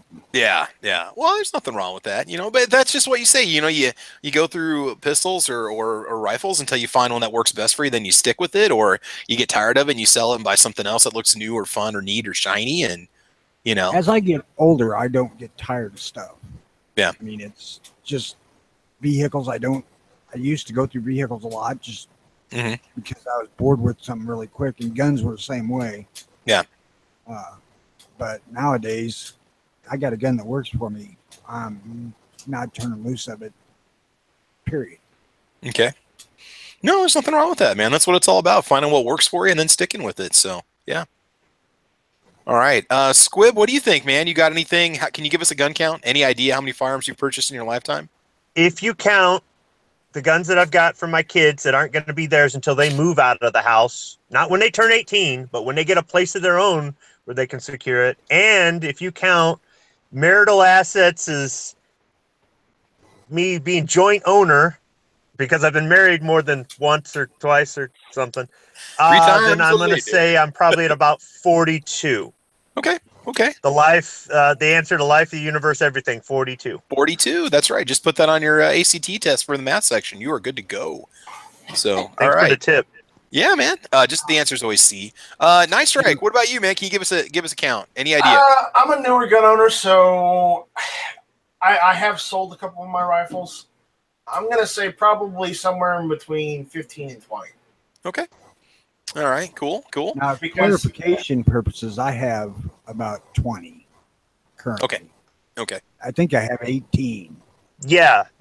I don't have 42, but that have been in my possession over the years, like what Tony's saying. Yeah. I just gave my grandson one last night, so that's one less I got. But I did buy it for him, so. Cool. Now remember, I am counting the receivers that I have that are serialized too. Yeah. So, the ATF counts it, so you should. Yeah. Right. Yeah. But because I have a couple receivers I'm working on currently at the moment too. So. Very cool. It goes up to about 24 if I count my pellet and BB guns. Nah, those don't count. Yeah, those don't count. we don't count airsoft. We don't count daisies. That 1377 Crossman should. Oh well, okay. You can do some damage with that. Midnight Rage, how many firearms have you owned in your lifetime? What's your count up to? Well, I've never sold a firearm. So I mean, what I got is what I got. If you count the SIG that I bought my wife last year, it's a nice round 10. Okay. Cool, man. That's all right. Kind of low man on the totem pole here, but working on it. Hey, man, at least you got something, and that's a lot more than other people. So, yeah. There's no shame in just what guns you have. Oh, you could have one. You could have one, and it's that's all. I mean, really, it's how many do you need? Well, it's how many do you need, or how many do you want? No, and I think for me, what I'm working on is trying to buy quality from here on out rather than filling in the gaps. You know what I mean? How old are you? 38. Okay, this is the kind of thing that doesn't hit guys until you hit your mid-30s. You're like, you know what? I'm done buying crap. I want to buy something nice now. I don't know what it is. You wake up one day and you're like, I think I want to get this instead because I think it's going to be worth it in the long run. And then Travis, you come along and buy Jimenez. The X2. The Jimenez was just, I had to try it. I had no choice. I had to do it. On that note, that's kind of why I'm at somewhere around $3,000 invested in the SAS, because I wasn't going to buy the Rossi or the EAA. I bought Ruger and I bought Marlin. And I didn't care what they cost. I absolutely did not care. If you just want to think about your investment, go ahead.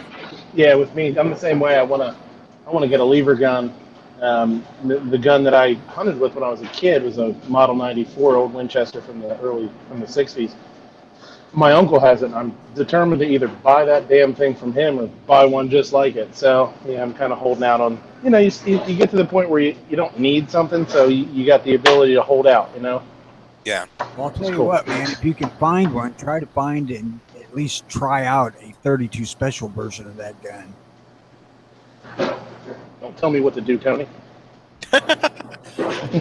Look, man, it's just because he cares, right? Look, with age comes wisdom, and he is one wise mother.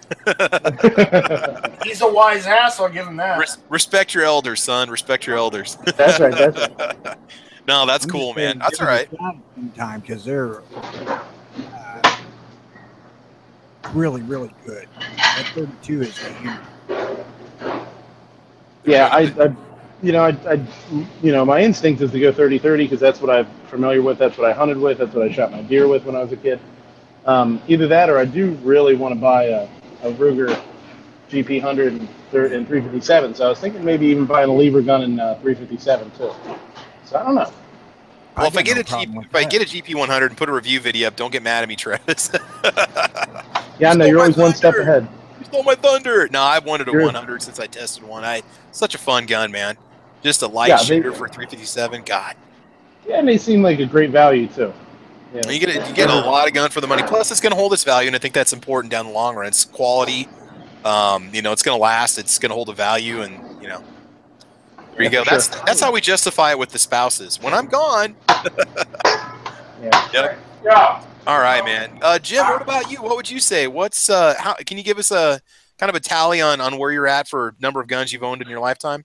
I'm beating out other Travis by police trade-in Glock, so I'm at 11. Okay. Sweet. No problems. On that 357 lever, I bought a 44 Magnum lever. I like that thing really well. Oh yeah. That pistol caliber works so good in that gun. I had a chance when Squib came out. He brought his Henry with him, the 44 mag Henry, and that thing was awesome. I love shooting that. That was it was so light. I mean, granted, we shot some pretty hot ammo through it, but man, I could shoot that thing all day. It really surprised me. I didn't know what to expect when I fired it. I don't have a lot of experience with pistol caliber carbines or rifles, and it was a very smooth shooter. So Squib, that was a lot of fun, man. That was good stuff. Cool. Well, yeah. So our prettiest is the wife's revolver. We have one revolver, and it's the prettiest gun we own. Yeah. It's her Smith 6-inch barrel Smith & Wesson 357. Oh, that'd be nice. Yeah, those are. I do like shooting that thing. The 357 mag. It's just to me, it's on the higher power end. It's just a very comfortable round to shoot, and it's very accurate, and it's got the takedown power. I mean, I'm not, it's such a, and plus, you got your 38 special option if you want to spend a little bit less too, so that's good. For me, guys, I have no idea. I'm at a point now where I'm basically done selling guns. I mean, I'm at a point now where I want to keep what I have and just add to the collection. I can't even tell you, Ken. I'm probably at 100 over 20 years of gun ownership, 19 years of owning guns. I mean, I'm only 40 guns I actually purchased myself. So I think I bought my first. I didn't buy my actual first rifle until I turned 18, until I legally could, and my first shotgun. But yeah, I'm probably at about 100. I mean, I can't even keep track anymore. If I go back on my gun channels page, my photo album, I've got a bunch of my old guns that I've owned. And I got to be honest with you, I've regretted doing that. Sitting back at it, thinking about it, it's like, God, that was a good pistol. Why'd I get rid of that? Or other than the Sky CPX2s, there's no other. I mean, the other guns that I've sold. Why did you get rid of the Jimenez? The Jimenez worked. I sold the Jimenez. CPX2 didn't, but the Jimenez worked. I sold the JA9 and I sold an H&R Partner pump to buy the Maverick 88 SP and some ammo for 3-gun. And so I mean, to my opinion, I traded up a little bit. I made enough off that to pay for the shotgun and buy a case of ammo. And I don't regret those. Don't ever buy a Sky CPX2. I don't care what you guys say. It's not the fact that they haven't worked out the kinks and the gun's been in production for so many years now. I can't. I mean, I'd like to see some new tests on it because they've modified them, but just don't. For a resolution for 2018, don't buy a Sky CPX2. I don't care what your wife or girlfriend or significant other says because it comes in her choice of color. Don't buy it. There's so many other good guns out there. Buy yourself a Ruger, an LCP or LCR, anything. Just don't. If you value your life, you won't buy that handgun. I know those are strong words, but I can still carry one for 3 years. And the one time it didn't go bang at the range, that really was a wake-up call about carrying that gun anymore. So. Yeah, we definitely, when we bought my wife's SIG 938, we looked at the Skies because they were relatively new. And I picked it up, and I was like, I don't know, seems okay, whatever. It was super cheap. And the guy that was selling at the gun show was like, oh, I've sold a bunch of them, and yeah, everybody likes them, and blah, blah, blah. Yeah, they're under $200, but, Yeah. And my whole thing was, my gut feeling was, this thing is too new for it to be her carry gun. I didn't want to buy her a carry gun that hasn't been out on the market very long and all that stuff. And thank God we didn't. Well, okay, I bought mine 4 years ago, and I carried it for 3, and then got rid of it within the last year. I mean, the new barrel, it took a new barrel, new slide, a new guide rod spring combo to make it run, and it runs well now. Okay, it's fine. We put a couple hundred rounds through before I got rid of it, but the fact that within the first 80 rounds the frame pins walked out, the fact that it had an extractor that was basically worn out within 1,000 rounds. And I was shooting basically federal brass ammo through it. I did a couple boxes of steel case to make sure it would run. I fired some aluminum case ammo through it, which shouldn't affect the extractor or any of those parts, and the ejector. Oh, it was the ejector on mine that had, no, it wasn't the ejector. I think it was the extractor that had worn out within 1,000 rounds. And I don't know if they just don't design the guns with that intention of that gun lasting. Now, I know there's going to be guys over here that'll comment saying, well, I put 1,500 rounds through mine and it's fine, or 2,000 rounds. You got lucky. I'm just surprised because when you see how they manufacture the gun, it looks like quality. They use good steel in the gun. They got good manufacturing processes when they make the gun, but just the fact that it doesn't last. Plus I've seen videos with guys that have broken triggers. I mean, do they not extensively test these things before they sell them? I don't know. Anytime you have an issue with a gun part, they send you a new one, but don't ask for the old one back. I think that's kind of a sign of some screwiness, Yeah, I did send them back the slide because I said, you guys need to figure out what's going on. The slide barrel guide rod, I sent that back to them. They said I didn't have to. I said, no, I'm going to send it back to you so you guys can see what's wrong with it. Now, whether or not they did anything with it, maybe it's because I had an older design and they've since changed the barrel and the feed ramp on it, but I'm sorry. There's things where people as consumers, we are beta testers, whether it's software and you have a glitch with it, or a game that you download and you have problems with it, or a car that you buy and it breaks down because it's a first-year run. I can understand that, but when it comes to firearms, there is zero excuses for a gun that's going to fail. If their process of manufacture is that specific and that precise, it should not have problems. And it's a tool. It can break, but still, when you see so many people having issues with it, they need to go back and fix the issue, especially when we're talking about something where your life is on the line. It's completely, like I said, I'm apologizing for sounding so mean here, but it's completely unacceptable in a firearm. It needs to run. It needs to fire. That's just kind of the way I feel about it. Travis Mean 11. Travis Mean 11. That's right. I'm just saying, because there's a lot of people that buy those, and I get a lot of guys. My CPX2 versus PT111 G2 video, I'm always getting emails from people on that video, and it's over a year old, and they're saying, hey, what would you recommend, or what do you want to get? Or I said, check out my channel, watch what happened to the Sky. And yeah, I mean, if they would make one now and it's proven to be reliable and durable and it works, then it'd have my blessing. I'd say go buy one. But I don't know. I've owned 3, and 2 of them had the same problems, and the third one didn't get really fired enough to notice. But the first 2 had the same problems. So I don't know. And they were low production numbers, but yeah. What's your current total other than the 6 I see behind you? Total in my life, I'd have to say over.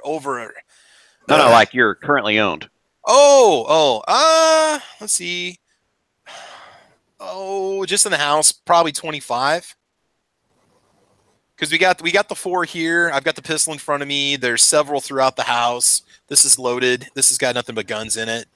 We're probably at around 25 or so. Trying to do the math because we have them in various rooms in the house too. So yeah, somewhere around there. 20 to 25, which isn't a ton, but I've also had a situation where I've traded and sold and bought new, but I'm pretty much done doing that at this point because I'm, again, just unless I buy something and I totally do not like it or can't stand it, I'm holding on to my guns a lot longer. That's something I definitely need to do. I need to focus on other aspects of it. Okay, number 3 on my list, I've got seriously consider concealed carry insurance. And I know that a lot of us have our own insurance that we have, and there's a lot of liability coverage there, but the lawyer part of it, the retainer fee, that's one of the things, the legal protection part of it. That is something that's got me considering dropping the $300, $400, or $500 on a 5-year plus membership with one of these concealed carry groups that are out there. Any of you guys have that at all? Do you guys have? I do. Tony, who are you with? Who do you have? USCCA. Okay, so what happens if you get arrested for a self-defense shooting? They got a number you call and they take care of the rest, or what happens? Yep, pretty much. They up to X amount of dollars of bail money. They have attorneys that will come in the whole nine. These typical stuff. They're basically all of these outfits are really similar. Like the NRA's carry guard is about the same thing, just more money. But I jumped on USCCA back, oh hell, 2 years ago now. And it's one of those things that I'm never going to need. But I just did it. Yeah. So, odds of you ever needing anything are pretty slim. But if you do, that $30 a month or whatever you select to pay is well spent. Yeah. Especially if you live in a state or you're in an area where it might not be so firearm friendly. There might be a DA that is big on prosecuting gun crimes or even gun owners, or, there's a chance you might live in an environment, I'm thinking like California or maybe New York, where you could be made out to be the aggressor, even though all you were doing was defending yourself. But do you want to take that chance? Do you want to roll the dice and take that chance in a courtroom? Because, everything's going to be affected by it. On kind of an odd side note, I can tell you what this area is like for guns, because I had an ND here a couple of years ago now and shot a hole in my neighbor's house. Oh. And the cops didn't even come out and talk to me. Okay. Talked to him on the phone. I explained what happened. They're like, okay, no problem. Get the house fixed. Yeah. The sheriff told me, go and figure out with the neighbor the cost of the window that it broke. Yeah. That's what it did. It didn't go through a wall. Yeah. I make it sound like it broke a window. And, we're not worried about it. So, Tony, what would have happened if this had been California or New York? I'd probably still be in jail. Yeah. Point made. So consider the concealed carry. Maybe just stop buying a gun or an ammo for a month or two and get the insurance or sign up for it. Budget for it. There's other options too. I mean, I had the highest option, which was $30 a month when I joined. I'm thinking it's still the same, but it started at $15 a month.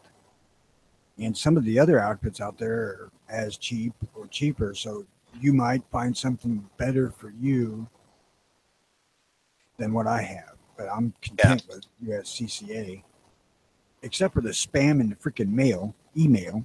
You can unsubscribe from that. You just click on the bottom of the email and unsub, and in a day it disappears. So you can get away from it if it's driving you nuts. If you're getting one daily, I have to do that with like PSA when I'm not in the buying mood, because the PSA emails are like 2 a day, or Primary Arms. Love those places, but yeah, they spam you pretty good with offers and stuff. Yeah, well, it's not really spam when it's stuff you want to buy, but still. What's that? USCCA is as bad or worse than the NRA about spamming you after you join. Okay.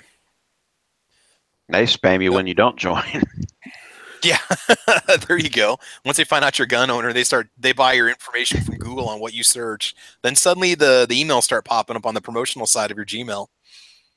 I wonder how that happens. So anyway, that's something I want to consider doing. That I'm going to make that definitely a priority. Number 2, guys, on my list, I've got this sitting around right here. This is from a patron that paid for just a year of contributions to the channel. So I took it and bought myself a strip lower. So I'm going to be doing an AR build. So Ghost, I'll be doing one with you too. I'm not going to go super high end in the components just because I got to keep it within my budget. But I'm probably going to go with a 20-inch or an 18-inch build.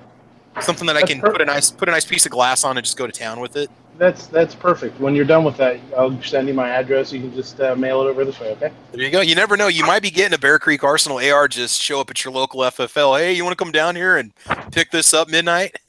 You told me not to do that. You never know if it's going to happen, dude. You never know. Yeah. I'm not kidding, bro. I'm not kidding. Is that an Anderson receiver? Yeah, this one's just an Anderson. I actually bought this. The guy that contributed, he said he wanted to see me spend the money locally, and so I was at SS Pawn. He actually sent the money to SS Pawn because he didn't have my mailing address, and And I said, well, Stan had this in stock, and I said, well, let's do an AR build. I got to buy the tools, some of the tools to do it. Obviously, there's things that I need, and I don't know if I'm really comfortable at this point doing an upper build because I don't have a lot of the parts for it. I know there's stuff that you need to do that, and I've been watching videos on it, but a lower, I think I can handle the lower. It shouldn't be a problem. I'm perfectly comfortable with things that are mechanically inclined when it comes to. I'm surprised Stan held the letter for you. Yeah, no, he called me and told me, he goes, I've got a letter from a subscriber, and I was like, what? So I went up there, and the thing was, I told the guy, I said, don't send me money. I said, if you don't want to support me through Patreon, don't worry about it. And I hadn't heard from him, and then about a week later, he called me and said there was a letter up at the business. Did you think that the letter was a cease and desist from Google? No, I thought it was parental rights from Crackle P11 telling me that he had to move in. It was, well, he's 18. You don't have to worry about him no more. Is he now? Oh, he is, isn't he? That's right. I think so. That's right. Well, he might want some back child support, so, Yeah, it's 18 or until he completes high school, so they could extend it till 19 and a half. Yeah, I would know that. He might be sleeping over here in the corner of the gun cave until he turns 19. It's funny, like right now, it'd be funny to see his little head poke out from the corner of the screen there. Papa Bear, what? Papa, no. I moved in. Yeah. No, he'd probably say, hey, what the F's up, brother? I'd be like, whoa, calm down, son. Oh man, if you want something funny, go watch that podcast. That was hilarious. Actually, I was terrified when I turned the camera on and saw it was him. I was like, whoa, wait a minute, where's your dad? So anyway, guys, that's my number 2. I got an AR build I want to do. A number one on my New Year's resolution list here. I got to blame Squib for this one. He came to visit me, and he stocked me well with reloading supplies. So I will be buying a reloading press this year within the next 12 months. It's going to happen. So Squib, I got to blame you. You planted the seed in my mind, and now I feel like I have to get into reloading. I want to get into reloading. Now I've turned into a little brass monger. When I'm at the range, if it's laying on the ground, it's free range for anybody. So I'm harvesting brass all over the prairie right now at the firing range, dude. I pick up everything short of 22 LR. I love it. See, you had the infection. I do. You had the infection, and now it's going to and there's grow, no cure. And it's going to get worse, and you're gonna end up in stage 4 in no time. So it's gonna fester. Oh man, yeah, I'm actually excited to do it. I've got new brass, and you've already primed brass for me. I've got brass basically ready to go, and I've got all the supplies I need to do 9mm to start. And I've started gathering up all my 223 brass. I got my brass that I shot through the Ruger American Ranch because that stuff's expensive. I got that ready to go. So now I just basically need a scale and a few other remote supplies, obviously the press. But I'm kind of teetering between. Yeah. I mean, that's whether you're going to wet tumble or dry tumble, or I dry tumble. A lot of guys wet tumble. Tony and I had a discussion about this ahead of time, and I've got some pretty good ideas what I want to do. So there's going to be a few pieces I need to invest in. So I might make the AR build and the reloading part of my channel for this year. That might be where I go, and then I've still got the range videos from the SS Polygon. With both things, you have an opportunity to do so many reviews. Because you could review each different component that you get for the AR. You know, this is a Brand X lower parts kit. This is a Brand X upper receiver. This is a Brand X front sight, whatever it is. This is a Brand X buffer tube and stock or whatever it is. And then with the reload, you know, you could do these are Lee dies, these are Hornady dies. This is a Lyman press. This is a bullet puller. This is a I'm going to try out this brand of primers this time or whatever it is. I mean, the review videos, you're definitely going to take down some server somewhere with all of them. Yes, there we go. Man, I'm starting to run out of hard drive space. I need to buy a couple more external hard drives with all the videos. I'm gonna have to. I gotta get a new power bank. Oh, my phone's gonna be dead in a week. Just go get like a 25,000 milliamp car battery. You just plug it into and it sits there all day. You got a solar charging station out front of the restaurant. You know. You should. That's what you should do. Is you should brand your own power bank. I should. You got to get a Travis P11 power bank. It's guaranteed to upload every video to VidMe on one charge or your money back. So that's right. All right, so guys, we have another person joining us. Texas, would you like to introduce yourself? We tried to get you on here a couple weeks ago. You said closer to the new year you'd be able to join us. How you doing, man? Welcome to the chat. I'm doing. Can y'all hear me? That's better now. Yeah. So hey, wait, Travis, did you verify his age first? Yeah, we've been friends on Facebook for a while now. This guy's pretty solid, so I think we're good to go. I'm just teasing, man. Yeah, no, this isn't Crackle P11. We should be okay. He didn't open up with a bunch of F-bombs, so definitely he's somebody that's older than 17 years old. He better be. Yeah, so hey, man, how's it going? What are you doing? I'm doing well. I'm over here in Tennessee right now. Oh, Nashville. Okay, cool. With the in-laws. Oh, yeah. Yeah, I was up in Pennsylvania. That's why I couldn't do last week's chat. Internet was kind of shoddy up there. Yeah. But, yeah. So, yeah, visiting the in-laws. We decided to do a trip over here in Nashville for New Year's and enjoying it so far. There you go. Well, don't go further west because you're going to run into nothing but feet and feet of snow, just as a warning for you. Well, if you go south. I was up in Erie during that blizzard they were having up there. So yeah, I was helping my in-laws shovel about a chest deep of snow out of their driveway and everything. That was Wait, they live up there? They don't have a snowblower? Or they expect the kids to do it, or what? No, they have a snowblower, but the car was all buried, so you don't get the snowblower up to the car, so you gotta shovel that all out. Got to unearth it before you can do anything else. No, I hear you, man. I've had my share of that already in the last month now. So, do you have any gun resolutions for 2018? Anything that you want to say?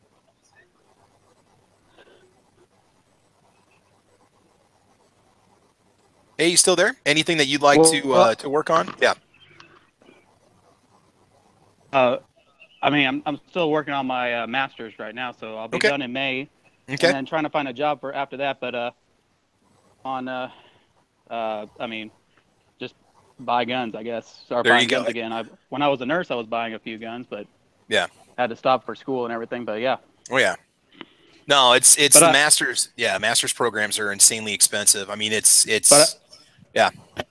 I heard you talking about concealed carry insurance, and I have USCCA as well. And my wife, if you buy a package, so you buy the platinum package for you, and then you get half off for your significant other. So it's a good deal. Okay. Cool. Yeah. Not bad, man. No, that's definitely something to look into. I didn't realize. So I think we pay about like 40. I think we pay about $45 altogether per month, if I remember right. Well, again, if you price a lawyer, you know. Right, it's definitely worth it. Yeah, I agree with you. I agree. Because all their lawyers are strictly for concealed carry. They understand all the laws for that part and everything. Because if you go through your personal insurance, you're not really sure if you're going to get a lawyer that's specialized in the Second Amendment and everything like that. Oh yeah. And all the gun laws that go with it. Well, and again, it depends on your local environment. You might be in an anti-firearm community or area of the country, and you're going to need somebody that's got your back, and you might have trouble finding that locally where you are. Or if you find somebody, they might be charging you even more of a premium. So, and it also has the card they send you. They also has like a written out speech in the back to what to tell the police and everything. Let me see if I have my card with me so I can. Yeah, because if you get in this defensive shooting, you're going to be coming off an adrenaline dump, and you're probably not going to be very coherent, and you can say and do a lot of stupid things that will be held against you in the court of law. And so who knows what you're going to say as soon as they roll up, or that you're going to do the right thing, you know? Right. So it has a planned out speech for you for the police, so you know exactly what to say. So you're not trying to incriminate yourself. Do they tell you what to say on the phone if you have to call it into 911? It says on here, it just says, explain this man tried to kill me. Compliant, I will sign any, I'll be willing to sign a complaint. And then evidence, there is his weapon, witness, those people saw the attack. I will 100% comply, but first I need to speak with my attorney. So that's basically what they say on the card. Yeah. I mean, even if this person was, yeah. I don't know what because I never had to call the critical response team. They have the critical response team on the back here, the number that you call. Yeah. But I don't know if they have a speech for them to say. I don't know. Yeah. Well, I think I'm going to make that, the AR build, and the reloading setup my priority. I mean, that's definitely something, especially if you're going to carry, and you should, if you got your license, you should be obligated to carry, as much as you possibly can. Just, like I said, just watch the news. Look how many victims are out there and how many people could have stopped it, Yeah. I would like to do a 300 blackout build. That's another thing I'm planning on doing. this year, but not maybe next year once I get some money in the account. You gonna go like a short barrel, like an AR pistol style with a 10.5 inch or an 8 inch or yeah? 8, I may throw the $200 in and just make it an SBR. Oh yeah, not bad. Or you can always put your CAC shockwave fin on there too if you want, and yeah, you know. I mean, I don't know. I'm not going to talk about the legality of shouldering it, but I'm just saying that it's always an option if you don't want to spend it. But yeah, that's not a bad idea. You could always cheek it. Yeah, yeah. There you go. There you go. Yeah. Cool, man. Well, hey, I want to thank you for joining us. Sorry, I got the tail end of this. No, don't worry about it. Wow. Yeah, that's very ghost tactical of you. yeah, just joining at the very. Hey guys, what's going on? We're all like, goodbye. Now. Well, at least he doesn't jump in talking about my avatar. You have an avatar? What's wrong with your avatar? No, Ghost jumped in one of the hit or miss chats we were having, and he was going on. He was having a discussion about me changing my avatar on Google Hangouts. And it's just all I see in it is a misspelling. Yeah, it's an I, not a Y. There's 2 Y's in Night Strike. Oh, there's 2 Y's, and there's supposed to be a number 1 following it, right? No, you should have spelled it KNIGHTSTRYKE. There you go. KNYGHT, actually. Night Strike Firearms Verks Gun Production Company, LLC. You can have the Verks. I don't want the Verks. You can change it to AWAG Strike. That just sounds like very. Look, and then if you can make a gun faster than Hill and Mac, I'll buy it from you. So AWAG, when you do AWAG, you have to make it like an acronym so it looks like it's part of the military. A period, W period, and it won't really stand for anything. And then STRYKE to get AWAG Strike, mil spec, custom 1911s, and people are like, dude, you got my money. There's one problem. What's that? We'd have to get AWAG out of New Jersey. Well, that's not a problem. He's ready to leave anytime. You got to do WAG Strike 1000. Well, we will super chat money for a bus ticket for him at the end of this podcast. The problem is he couldn't bring his guns with him. Oh, sure he could. Why not? Not on a bus. No, he can just. Not on a bus, not on a train, not in the dark, not in the rain. I'll drive out there and pick him up. I will transport him. It's fine. I will take him. Greyhound buses don't allow you to bring your firearms with you. No, he can ship to an FFL. We'll pick him up and go drive him. We'll just go out there, like a convoy. I'll come get Squib, and I'll come get it. I got a little car that gets 50 miles to the gallon. It's no big deal. Roll out I know there. where New Jersey is, so... We might get lost in the southeast a little bit. But I used to live down there. I'll get you through. There you go. Night Strike's place. All the roads are shaped like Ys. No, they're not. Why did take the fork in the road, take the other fork in the road, make a left at the tree stump. Just on down there past the trailer park. You're going to see a guy sitting on the corner with his tobacco. I live in an actual house. Over there. No, actually, Night Strike, what we'll do is we'll call you and be like, we didn't make it past Palmetto State Armory, and we spent all our gas money, so you got to come up here and get him. We traded AWAG's firearms for a batch of some RAS 47s because they were on sale at PSA, and we're going to rebrand them as Night Strike Verks rifles. So no. AWAG Strike rifles. No, featuring a cast trunnion. No cast trunnions, thanks. Quality. All right.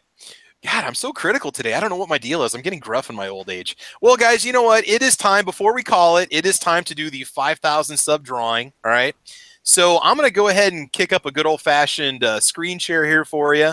And so what it was is if you had commented on my 5,000 sub video, all you had to do was tell me if you should keep the beard or lose the beard. A lot of guys had a goatee suggestion. The vast majority said to keep the beard, so the beard's going to stay for a while. It's too darn cold outside for me to not have it, so it's going to go ahead and stay. It hides your face. And it hides my face, so you don't have to see my ugly mug. So I'm putting you guys on a screen share right now, and what it is I've got the YouTube random comment picker. Okay, this is the address for the 5,000 sub video. Oh, God. 5,000 sub videos right here. So what this does is this tells us how many unique commenters there were on the video. So myself, I don't know if you notice this, I tend to reply to every single comment ever made on my videos, and it's not going to put me in. It might put me in one time as a unique person. So if my name pops up, I'm not going to be a person that can win. And this is going to, anybody that commented on the video that did so, they're going to be automatically put in the drawing. So we're going to go ahead and get started. Now, the winner of this is going to get a care package from me, from Black Rifle Coffee Company. And I'll have a few questions I'll ask you on this podcast real quick before we go. All you have to do is email me either at thecalibercorner@gmail.com or just go to YouTube and private message me, PM me, and I will take care of that for you. So we're going to go ahead and put the yeah. You didn't say it was going to be coffee products when I declined to be involved. Yeah, well, Tony, there's still time, real quick, if you want to get in the drawing here. You know what? Hey, here we go. This is probably a mistake, but I will give you guys 30 seconds to go to the video and say keep the beard or lose the beard. And here's the link for you guys. Patch an option? Yeah, anything. I had some sweet suggestions. Anything from the Lemmy Motorhead stuff to mutton chops to the Wicked Tactical. They said the beard is out because now it's associated with hipster kids and artisan cheesemakers. And so I probably shouldn't have the beard anymore. But for me, it's more of a functional thing to keep my face warm when I walk my dog at 5:30 in the morning here, when it's 0 degrees out. So there's the link right there. If you guys got 30 seconds, I will put the URL back in. Because right now it says there's 115 unique commenters, which means you can only comment one time and still be entered in the drawing. So go to the video real quick. Just go ahead and post a comment on whether or not you think I should keep the beard. Sorry to make you guys pop up a tab. And those of you guys working on phones, if you happen to drop out of this podcast to go do that real quick, I will forgive you. I'll give you another 20 seconds to get your tab and put the comment in there. And... oh, yeah, there goes my odds. Don't worry. We'll do another one if I ever hit 10,000, if my channel doesn't get shut down before then. So, all right. So, again, and I'm trying to run this in a way that's not going to get a strike against the channel. I'm not making you share. All you have to do is just comment, and that's it. So, losing the beard just means you give in to the haters. You're next. It ain't going anywhere, man. It's going to stay here. It's going to stay here. Trying to be a cool hipster kid, man, I don't have to try. First of all, Dale, you're not going to get me into skinny jeans, so don't worry about that. Don't worry about me becoming a hipster. And two, I prefer to buy my artisan cheese and not make it. So now craft beer, that's a whole different story. But all right, so here we go, guys. I'm going to go ahead and put the URL is there. We're going to rescan it. Okay, there's now 119 commenters, so 4 of you went ahead and commented on the video. And I'm going to start. Can you guys see that okay? You guys in the panel, can you see this? Can see it. All right, so here we go. Yeah. It's mixing everybody up right now. And the winner is James Schaefer. James Schaefer, keep it, was his comment. So James Schaefer, what you need to do is you need to contact me through YouTube. Go to my channel, go to the About, and send me a message. James, what you're going to do is you're going to tell me if you like coffee or hot chocolate. And I need to know if you want ground coffee, beans, or K-Cups. And then I also need to know what your T-shirt size is. And I'm going to send you a care package from Black Rifle Coffee Company. There we go. All right, so James Schaefer, you are the winner. He's the guy that comments on a lot of my videos, so it's always cool to see somebody that I recognize do that. And so, James, you are the winner. And in the meantime, guys, I've got a lot more content coming up for you. I've got 4 or 5 videos that I've uploaded to Patreon that are just kind of sitting there that are going to be moved over to the channel. So there's a lot of good stuff coming up for you. So there we go. So James, I hope you like hot chocolate or coffee. If you don't like either one, we can make it work. We can make it work. Just let me know. I don't know if they offer decaf, but that's something you'll have to look into. So, all right. Oh man. So guys, we've gone over 2 hours. So I might do a little chat. I might get together with Midnight Range and we'll do a little welcome to 2018 chat early in the morning. Who knows what's going to happen? So that's pretty much the plan for right now. All right. So anything you guys want to say before we close it out? Jim, we will start with you. I would say you guys have a safe and happy New Year and get out to the range. Definitely, man. Have a good time. Have a good time. Definitely. Be safe, man, when you're out there. Be safe and have a good time. A lot of good deals out there right now, too. So get out there and support your local gun stores. Go join gunchannels.com if you haven't done that yet. You should have already been a member at this point, guys. Everybody watching needs to get over there and get yourself a membership. It's free. Midnight Range, anything you want to add before we go? Not a whole lot. Yeah, I mean, just what he said. Be safe. I mean, there's a lot of people out there running around not being safe. So you gotta watch over your shoulder, man. Drinking, driving, no good, that kind of stuff. Be careful. And don't order the soup. That's right. And if depending on how late it is tomorrow night, either I will go live or maybe Travis and I will tag team it, just to say hi, you know. Or how early it is, right? It could be 1 a.m. It could be due. Let's let the Daily Gun Show in, and then maybe we'll fire it up. We'll have a early morning breakfast. Oh, flapjack! Yeah. I might just sit there and eat waffles in front of you guys and just talk. Little flapjacks. Is it too early for flapjacks, officer? Never you guys ever seen Groundhog Day? Never. All right. Cool, man. Well, we look forward to seeing more content from you on your channel. I can't wait to see more cooking videos. So keep churning them out, and thanks for doing what you do, buddy. Keep churning them out. Heck yeah, man. Dude, he's like butter. Got good original content, man. I'm telling you, it's good stuff. It's good stuff. It's always a hit over there, Night Strike. It's always a hit. That's hard. And on that note, Night Strike, anything you would add before we go? Yeah, hurry up and finish this thing so I can go outside and do a backyard chat. Oh, I thought you were going to go back to bed. Yes, Night Strike, it's in the comments here. Night Strike's going to host a backyard chat. He's going to go outside and show us the beautiful weather, which we would all love to have right now. I could go. You could watch me make a snowman. I could do a live chat out back. I could just turn my laptop on in the window. Well, beautiful weather, I'm not so sure on that, but you know, I may have to start a fire out there.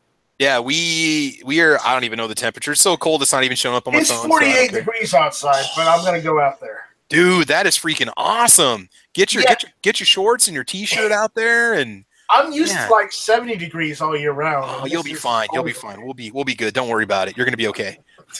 Take your Christmas tree and start a fire. Put your ugly Christmas sweater on and go outside and make a backyard video. All right? I actually don't have an ugly Christmas sweater, so I'm good. Oh. Yeah, we're sitting at 4 degrees right now. This is not good. All right, man. Well, Night Strike, thank you for joining us. I enjoy you hanging out with us for over 2 hours today. It's been good having you here. And not bad. All right. Squibby, anything you want to say, man? Anything you want to add before we go ahead and close this one out? Yeah, it's cold. Baby, it is cold outside. Yeah. Lock and load Monday nights at 8 p.m. Eastern. Sometimes we start a little early. Yeah, I know. I like I've said before, it's the only show on gun channels with less viewers than Hit or Miss Tuesday nights, 9 o'clock. Wow. Low blow. That was such a hit. I'll tell you what. Also, I jump in on Oiley's Humble Home on Thursdays at 9 Eastern, 9 at night Eastern. It's a prepper show. It's called the Preppers Powwow, and we try to have a different subject regarding prepping each Thursday. Sometimes we'll skip a show here or there. Yeah. Hey, man, that is all right, though. That is all right. Don't worry about it, man. You guys always do an awesome job. All right, Texas Merce, thanks for joining us, buddy. Anything you want to say? Anything we can? Do you have a channel over on YouTube? Are you starting anything up, or what are you up to? I know you're busy with your master's degree, man. I get it. Been there, done that. Yeah, not starting a channel anytime soon. But I was going to go back to your brewing or your craft beer comment. Yeah. If you guys do get some craft beer and you get Erie Brewing Company, great beer, but their Derailed Ale, which is a black cherry cream ale, is horrible. Ooh. I had it last night. Don't have it. I am a big fan of the Lakewood Brewery down there in Garland. I bring back a bunch of the Temptress and all I bring back a couple cases every year when I go down there for their anniversary party. That stuff is spectacular. You guys got good Four Corners is down there. You got a lot of good breweries down in Texas. Oh yeah. Too many, man. But yeah, I was drinking this last night. It just tastes like a beer flavored creamsicle. It's horrible. Yeah. Other than that, stay safe. Yeah. Well, we could probably do a craft beer chat at some point too. I think we need to fire one of those up. That'll be another one some other time. But I'll join that chat. Hey, yeah, we can compare our favorites and our least favorites, right? Yeah. Sweet, man. Well, thanks for joining us. Yeah. Stay safe tonight, and don't drink and drive. There's Uber, taxis, all that good stuff. It is not worth it. It's not worth it at all, man. I'm telling you. Tony, anything you want to say before we close it out, man? Weekdays, every day that I can get Jimmy out of bed, we have the early watch, 8 a.m. Central to around 11, noon, 8:30, whenever the hell Jimmy gets around to it. Hey, maybe Midnight Range and I can pull an all-nighter and lead right into the early watch. So there you go. It is not safe for work. So. No, hey, I will say I've said this before, and honestly, I'm not saying it because Tony's here, but the early watch is one of the best shows. It is. Yes, it is. Between the early watch and the Daily Gun Show, If you got any project to work on around the house, just put that on and listen to it. You'll be amazed at how fast your work will get done, or how painless it is. Like if you got to do any painting or anything or any housework, put on your laptop, crank it up, and just go to town, man. Yeah, Early Watch is well-rounded. It's on. It's a little bit of everything. It's like kind of like a Gun Channel's variety show. Yep. And Tony, I like the reading that you started, especially the subject you picked, the 44. So I'm behind you on that one. I'm going to keep it going. Sweet, thank you. Good stuff, man. It is good. That you guys and Daily Gun Show were the two gun shows that I would listen to on YouTube before I even joined gun channels and knew what everything was all about and met all of you people. So those two were definitely the ones that brought me in because the content is just awesome. I mean, I never got bored listening to it. And you guys tell it like it is, and I appreciate that. It's, it's a reality check for a lot of people that think they understand how things should be versus, what they really are. And I think it's good. I think it's something that people definitely need. So keep doing what you're doing, man. Hats off to you, man. Thank you. Good stuff. I'll pass on to Jimmy too. Heck yeah, man. Let's go wake him up. Well, I already emailed him to see if he wanted to join us, but he's probably sleeping in this morning. So no, don't do that. He'll just get a big head about it. Honestly, we discussed taking time off because it gets old after a while. Yeah. Following all this news. And I think we're going to start like 4 times a year taking a week off. Yeah. Little vacation time. Let Night Strike take over. He can run it. I've run it before. I know you have, and that's why I just said that. I don't want to run. I like it, man. Mine is less structured than their. My version of the Early Watch is much less structured than Jimmy's and Tony's is. Oh, you do good. Tony knows. Tony was there. Yeah, I don't know. Night Strike, you kept disappearing to get cups of coffee, so I don't. Did you? Yeah, that's the problem. I have to have an insane amount of coffee. I have to have like 3 pots of coffee in order to stay awake for the Early Watch. Oh man, I'm usually good for a couple cups, but I hear you. I'm right there with you, dude. Oh, good stuff. Well, let's see. The kudos, guys. I really do. Sometimes you need to hear that just to make you think what you're doing is worthwhile. I mean, Tony, it's to a point where I really don't even watch TV anymore. I will listen to podcasts when I'm working on anything. I'll have another laptop with it running, streaming in the background, or I'll have it on my phone. I'll listen to you guys when I'm up at school doing my plan time. And so it's good stuff, man. It's good content, and it's just it's so much more of what you need to hear versus the other garbage and the crap that's out there. I don't know. With all the support you're giving Tony, I'm feeling like, why the hell am I even continuing hit or miss?